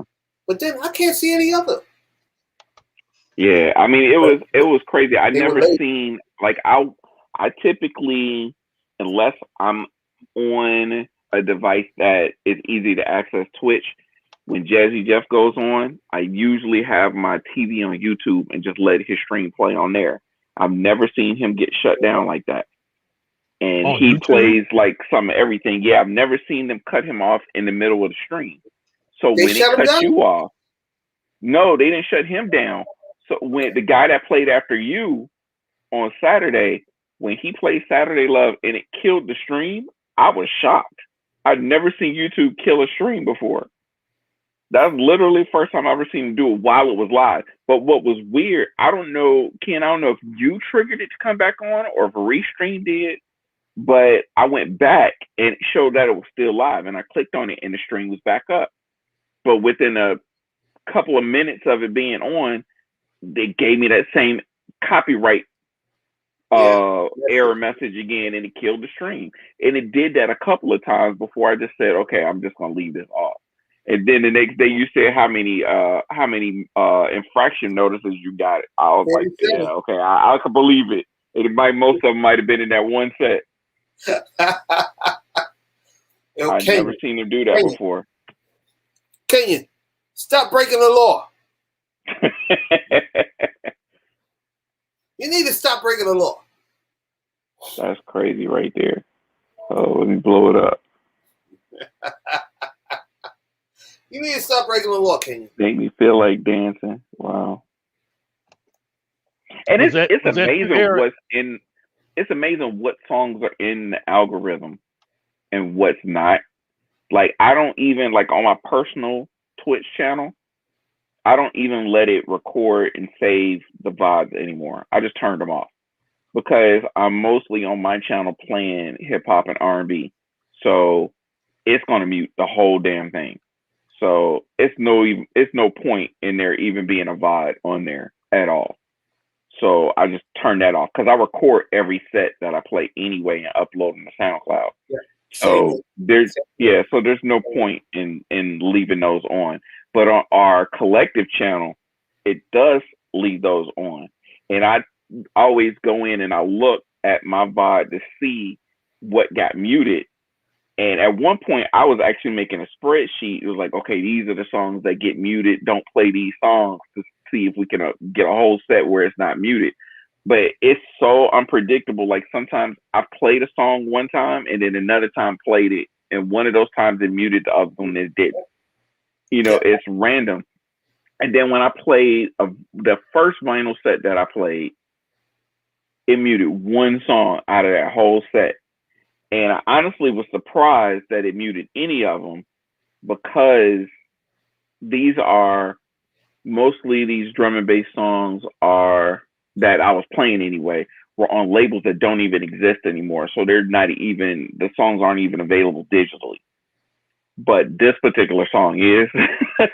that one got flagged. I was like, of all the songs to play that got flagged, that's the one. They always got to get me at least one time every set. So, wow, rock the funky joint. Just to let you know, Steven, There are haters out there. Yeah. Yep, there are Yeah. haters. There are haters. Fly like an eagle. Yeah, I can see Fly like an eagle. I played this Nirvana. Yeah, Fly Like an Eagle is out there. Yeah. I played this drum and bass remix of Nirvana. Smells Like Teen Spirit, and there's this one part. This is when I was experimenting with restreaming to Facebook to promote people to get them to come to the Twitch stream, and I started purposely pushing my luck, trying to see what I could play to get YouTube to flag it. I mean, Facebook to flag it and kill the stream. And that's the song that did it. Was Nirvana. It which was funny because I think I was like 45 minutes in by that point before it finally actually did it. Yeah, well. It's funny to see what it'll actually pick up on and what it doesn't. But this is crazy right here. Actually, we need to. It's not even blocked in the U.S. though. Look at what it says. It tells you what countries it's blocked in. It's like Cuba, Iran. Yeah, that's what I'm saying. I've been looking at them, and I haven't seen anything that says blocked in the U.S. It's Korea, Cuba, Iran, and other countries. There's not any of them. Well, this is the first one I've seen that says United States. But who is he featuring? That's Warner. So any of these that are Warner, you can actually get them to release all of these. Warner, Universal, or Warner, Universal, or anybody that's not Sony. Yeah, Sony. Warner, Universal, Sony ain't releasing nothing. Yes, yeah. I've gotten a few of those, and so what I have to do video on YouTube, I have to let them mute the video, and then they could show the video out for the mix. Yep, I've gotten a few of those. So then they go and they take like maybe 2 or 3 hours to go through the video and mute out that part. Or if you just let them demonetize it, they won't mute it. No, there's certain parts where they won't monetize it. Yeah, there's certain. Yeah, that's what I'm saying. If you let them set it up so it's not monetized, usually they'll still let the audio play, and then any money will go to the copyright owner. But then you have to have enough viewers to be monetized. Well, yeah, that's true. If you're not at that point, that's a good point. Yeah. I'm not at that point. I'm just DJ Prince. I'm live from Harlem. So you gotta be I think 1,000 when you start. Small part of Manhattan. Small part. Yeah, they made it much harder now to to get monetized because we had we got a channel for a gaming website that we used to do, and we were monetized. We just wasn't generating enough views for it to actually get any revenue sent to us, but it was monetized. Now any new channels that's created, it's so much harder to get to that point. Like YouTube has made it extremely difficult over the years to try to get any money out of them. You know what it's called? It's ridiculous. It's called pandemic monetizing. We're in the pandemic, and we getting monetized for the pandemic. I would put that on YouTube, but they was being jerks about it before the pandemic. So they've been doing this to people. There's a game streamer I used to watch on YouTube because I could just throw it up on my TV, and after a while they kept changing stuff. I mean, he even went down to YouTube invited him down to their building, and they had like a big event for some streamers down there at one point. And like a few months later, he was just like, yeah, they keep changing their stuff and they making it more complicated. I'm moving to Twitch, and that's where he's been since then. This has been a couple years now that he's been exclusively on Twitch. And I think he may take like clips from his Twitch streams and put those on his YouTube channel, but he won't live stream on YouTube no more. They keep making it that hard. Screw YouTube. Screw Facebook. No. What I want to know is if the game streamers really understand how many DJs just came in out of nowhere and got affiliate like really quickly. Because it takes a lot of the game streamers a long time to get to affiliate status because of the requirements to get there. But because we stream in a different interval, usually like hour, 2 hour, 3 hours, something like that. Usually they streaming a lot longer than that playing games. And we as DJs kind of group together and start helping each other out. And like we have like some of the groups that be like, you follow me, I follow you. Okay, I followed you too. And you post your link. All right, I followed everybody down here. And it's like everybody's follower numbers go up really quickly and they get to that 50 follower mark like that. And then all they got to do really at that point is put in the time to stream and have at least 3 people watching them on average. And then they affiliate and they monetize now at that point. It's so much harder for game streamers to do that. Yeah. Yeah. And we'll do, like we do things now where what we'll do, because we've been trying to get a lot of the collective DJs to all kind of set up their own channels too. And so what we were doing was, okay, if you want to set up your channel, let us know. All right, you setting up your channel? All right, everybody go follow them. And then so we all go in and follow. And it's like 30 of us on the channel already. So you already boom, instantly you got like 30 followers, right? Then you can get whatever other friends to follow you or whatever. Or okay, go over here and go to this channel and chat with these people and be like, yeah, I'm starting on my channel. Okay, now we'll go follow you too. Boom, you got your 50. And then now all you got to do is play and let us know when you go live. And even if we can't even listen, we'll turn it on and just have the video playing in the background. So that way you got a view. You got your numbers. And, yep. And then we make sure you get to affiliate, and now you can add you some emojis. You can start getting subscriptions, get some ad revenue, all that stuff. It's super easy. So we need to do that. That's what we've been doing. Yeah, and we've been doing that. He already got it. He already got the market now. Yeah, and then we do raid trains. So we'll have like a whole lineup, basically schedule out a lineup. Everybody play for an hour. First person come on. When they get done, they raid to the next person's channel. Send everybody over to them. Then they do their hour. When they get done, they raid everybody over to the next one and keep doing that. And you just going from, like if it was a multi-room club, you just sending them to room to room to room to room to room all day long and sending these people. And you get new people checking you out that never heard of you before, new followers, subscriptions, all kind of stuff. And that's something that the gamers can't do because the gamers ain't gonna play for an hour and then send everybody over to somebody else. But if a DJ plays for an hour, that's a good bit amount of time to play some music. All right, we done. Send them over here. Let the next guy do the same thing. Kenyon, you have to look into that. I'm thinking about it now. I'll have to look into that. I need to. I'll send you. I gotta learn more about Twitch. Twitch seems like it's real complex.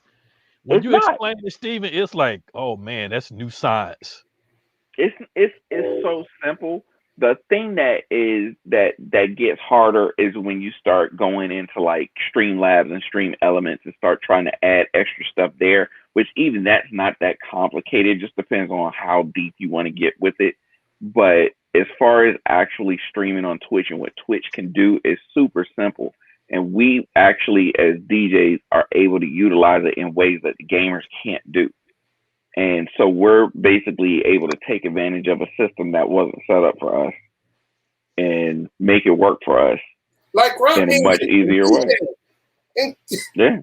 Now, is it better going through Streamlabs as opposed to just regular OBS, or is it different? Slobs versus OBS is the same basically. You're not really seeing a benefit between either one, unless one of them seems to run better on your computer than the other one.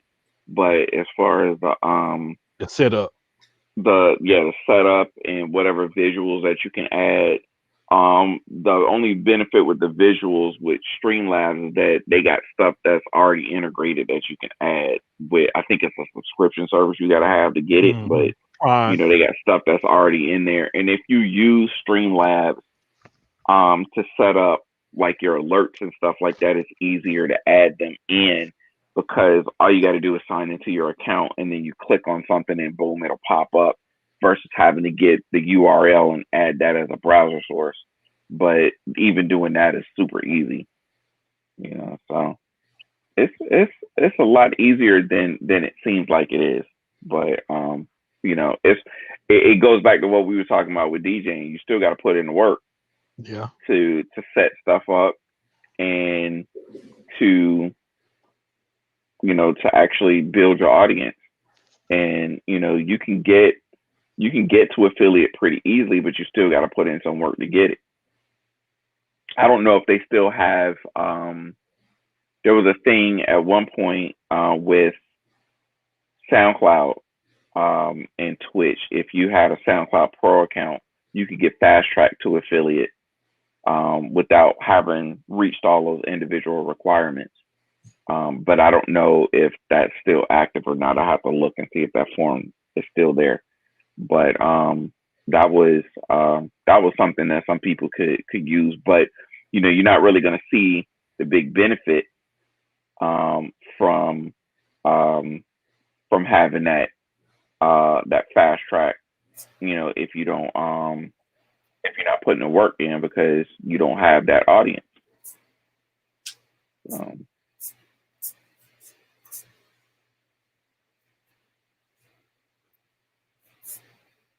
Oh yeah, I forgot about that app he was talking about. I forgot the name of it.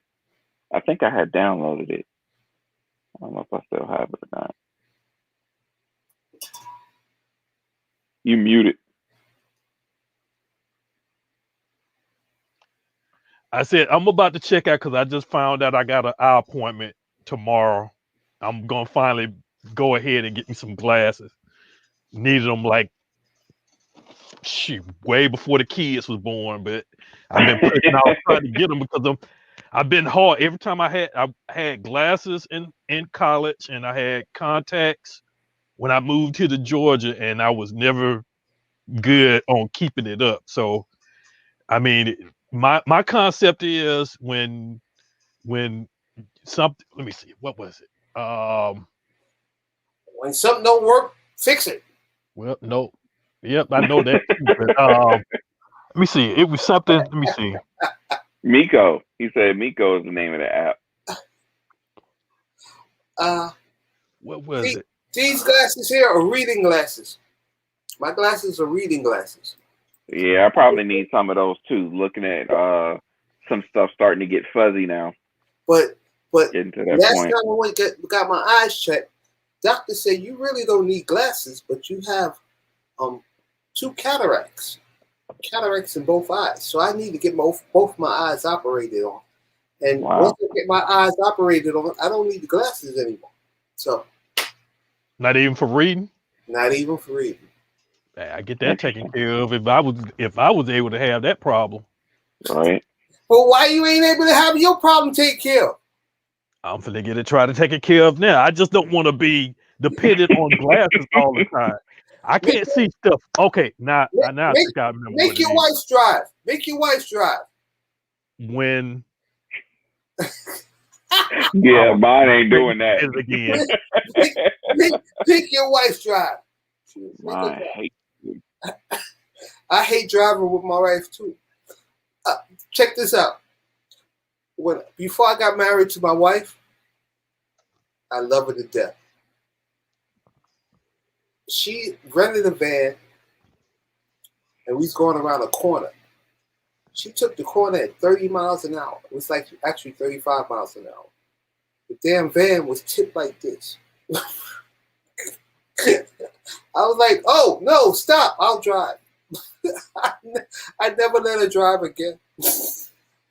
Is that all it takes? My wife, when we was dating, she bought a car and didn't know how to drive.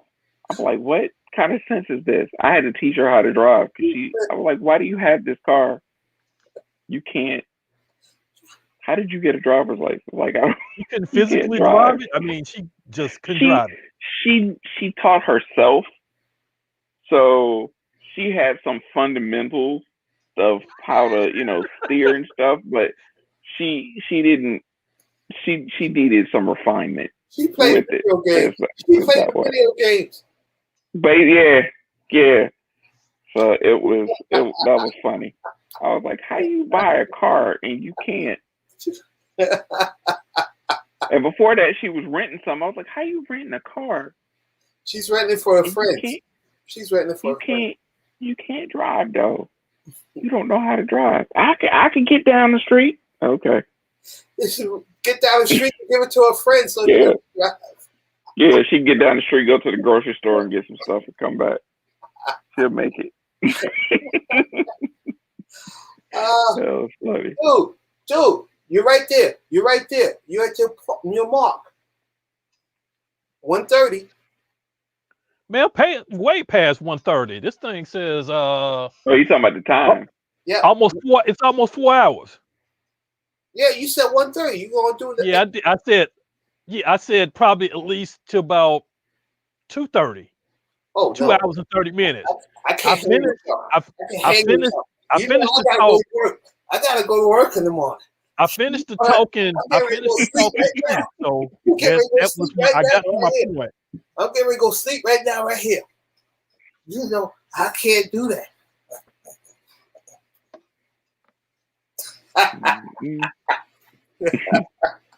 Oh, I gotta make sure I get your package in the morning too. Yes, please do.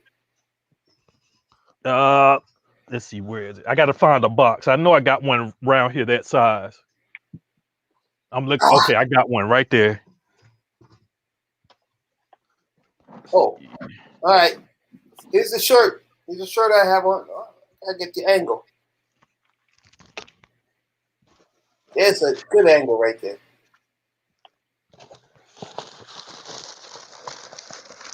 You got that, Steve? Oh yeah, I was gonna ask you to see what the rest of the shirt say. I need that too.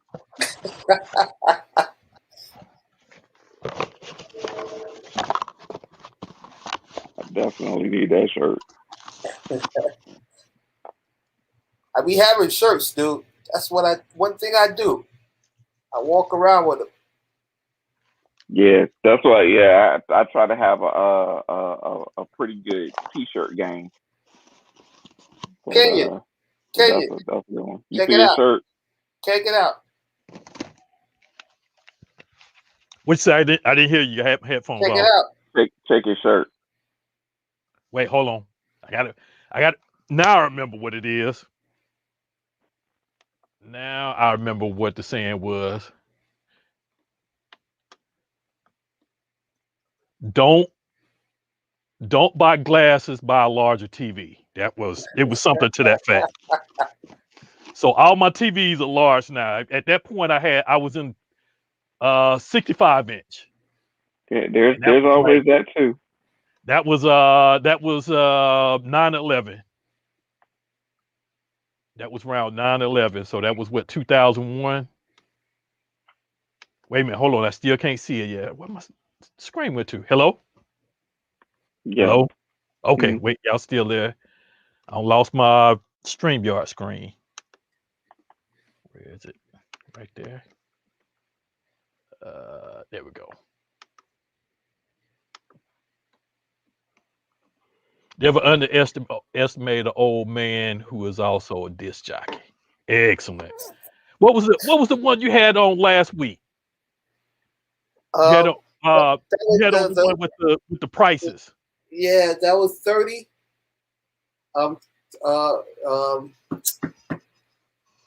Request $30. Request right now $60. Request right now, but it's stupid $100.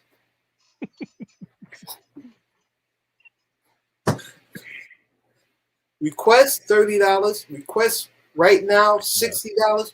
Request right now, but it's stupid $100. Yeah. Pay it, fools. Pay up. Because I don't. I put a sign right there, no request. Right there in front of the DJ booth is being request unless you're the person who's hiring me. I put a little sign there. It's like no request unless your name is. It's in a small print. So then I put the shirt on and people be paying me. Request $30. Request right now $60. Request right now, but it's stupid $100. Give it to me. Like James Brown used to say, give it to me. Give it to me. I know I'm stupid, but that's good. All right, guys. About to sign out. all right. I got All this right, right here. gentlemen. I might get a bigger box because I gotta find some packing material. So Yeah, just make sure it don't get damaged before it gets to me. yeah, because I can't send you my other one. I need at least one of them. You said you had 3. No, I got 2. Oh. I got 2 of those, and I got a SL1 too. I'm not on this.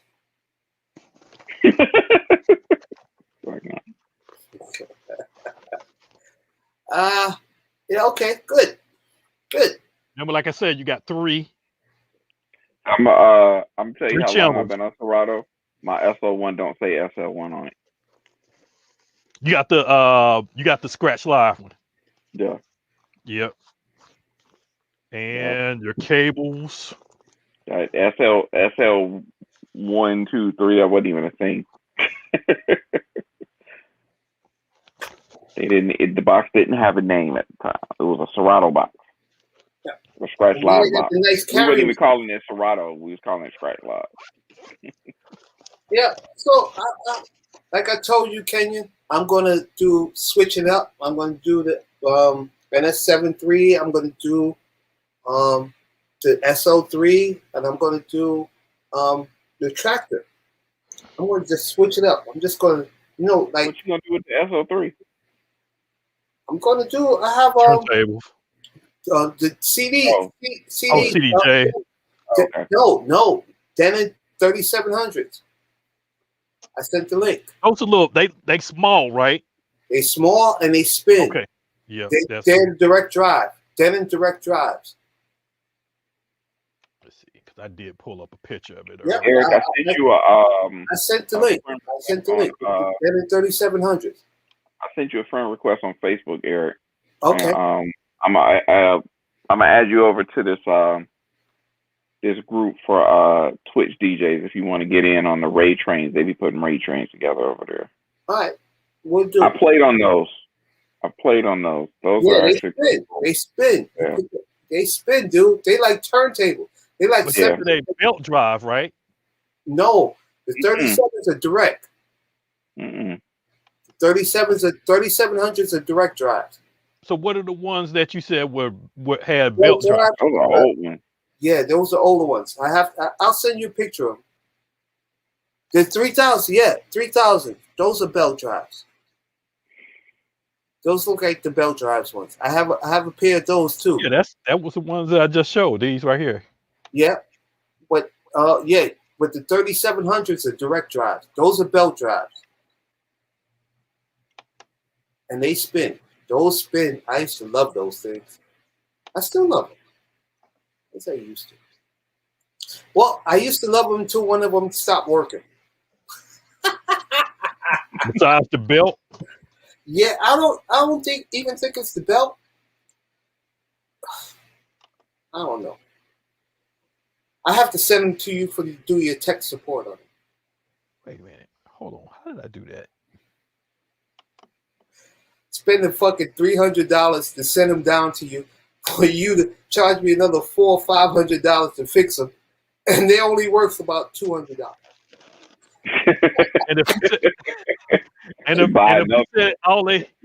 you said all they need is a rubber band. Yeah, well, I don't think it's the rubber band because I had an extra set of the rubber bands because those were belt drives. The earlier ones were belt drives.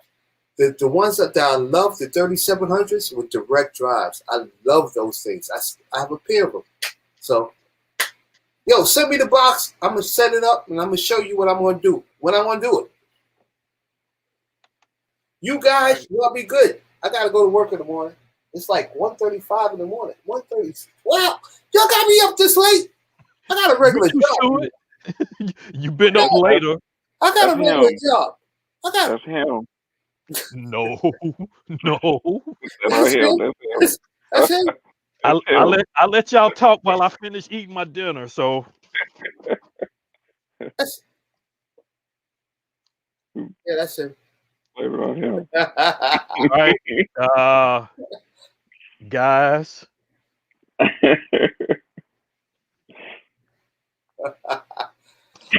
I catch y'all later. I'm finna go. You see Carlton left early. You see Carlton left early. Carlton couldn't hang. Nah, he can't hang. He was in here for like a split second. I saw his one question. I ain't see no more from him. He said something and then didn't make no sense. Nothing. No reply to the question, to his answers. Nah, he actually sent me a video, so I will get with him and figure out what he was trying to say. I think it was the license. I think that's what he was asking, if he could use the license somewhere else. We'll figure it out. We'll figure it out. About a legacy product. I'm like, only legacy product. I'm like, okay, scratch live or like older mixers or something. Yeah, it was an older mixer. It was an older mixer. It was an older program he had. He sent me videos. But let me get the hell out of here. You guys trying to keep me up past my bedtime. All right, y'all. I need my beauty sleep. All right. Wait. I haven't did it in a while.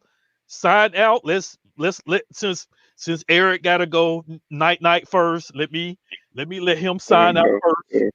So you get first on the screen. There you go. Wait. Well, no. Oh, he got off. What did I? Yeah, he got off. Because I clicked solo. Up, yeah, I clicked solo and he flaked out on me. That's okay. All right, go ahead, man. Sign yourself out. Catch me on Atlanta DJ Collective, twitch.tv/Atlanta DJ Collective. Also my solo channel, twitch.tv/Subconscious BSC. Catch me on the social medias, either Subconscious BSC or Subs BSC. Facebook, Instagram, Mixcloud, SoundCloud, all the usual places, Twitter, and got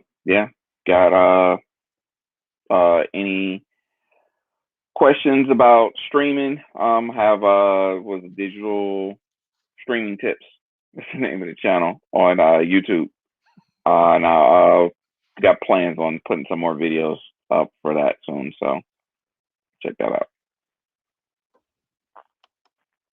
All right, cool. Well, this is gonna be the end of it. This is the kid signing out. Just to let y'all know, this will be the live version, the live unedited version. I'm gonna do a smaller version that's gonna be chopped up to about less than 2 hours. That'll have all the information in it that was verified tonight. That will also go along with the other videos, but I'm gonna leave the live version up just so people can check out, all the BS that we do when we get on talking, how we just completely go, the subject goes here, there, and everywhere. It just a lot of guys that's just having fun. So during the next podcast, if you wanna come on, join on when I open up the doors live and we just get in and talk, come on down, have some fun. Once again, this is the kid signing out. Y'all know where to find me. I'm here on YouTube, the kid 007, and I think my Instagram is my Instagram is just the kid, DA_KYDD,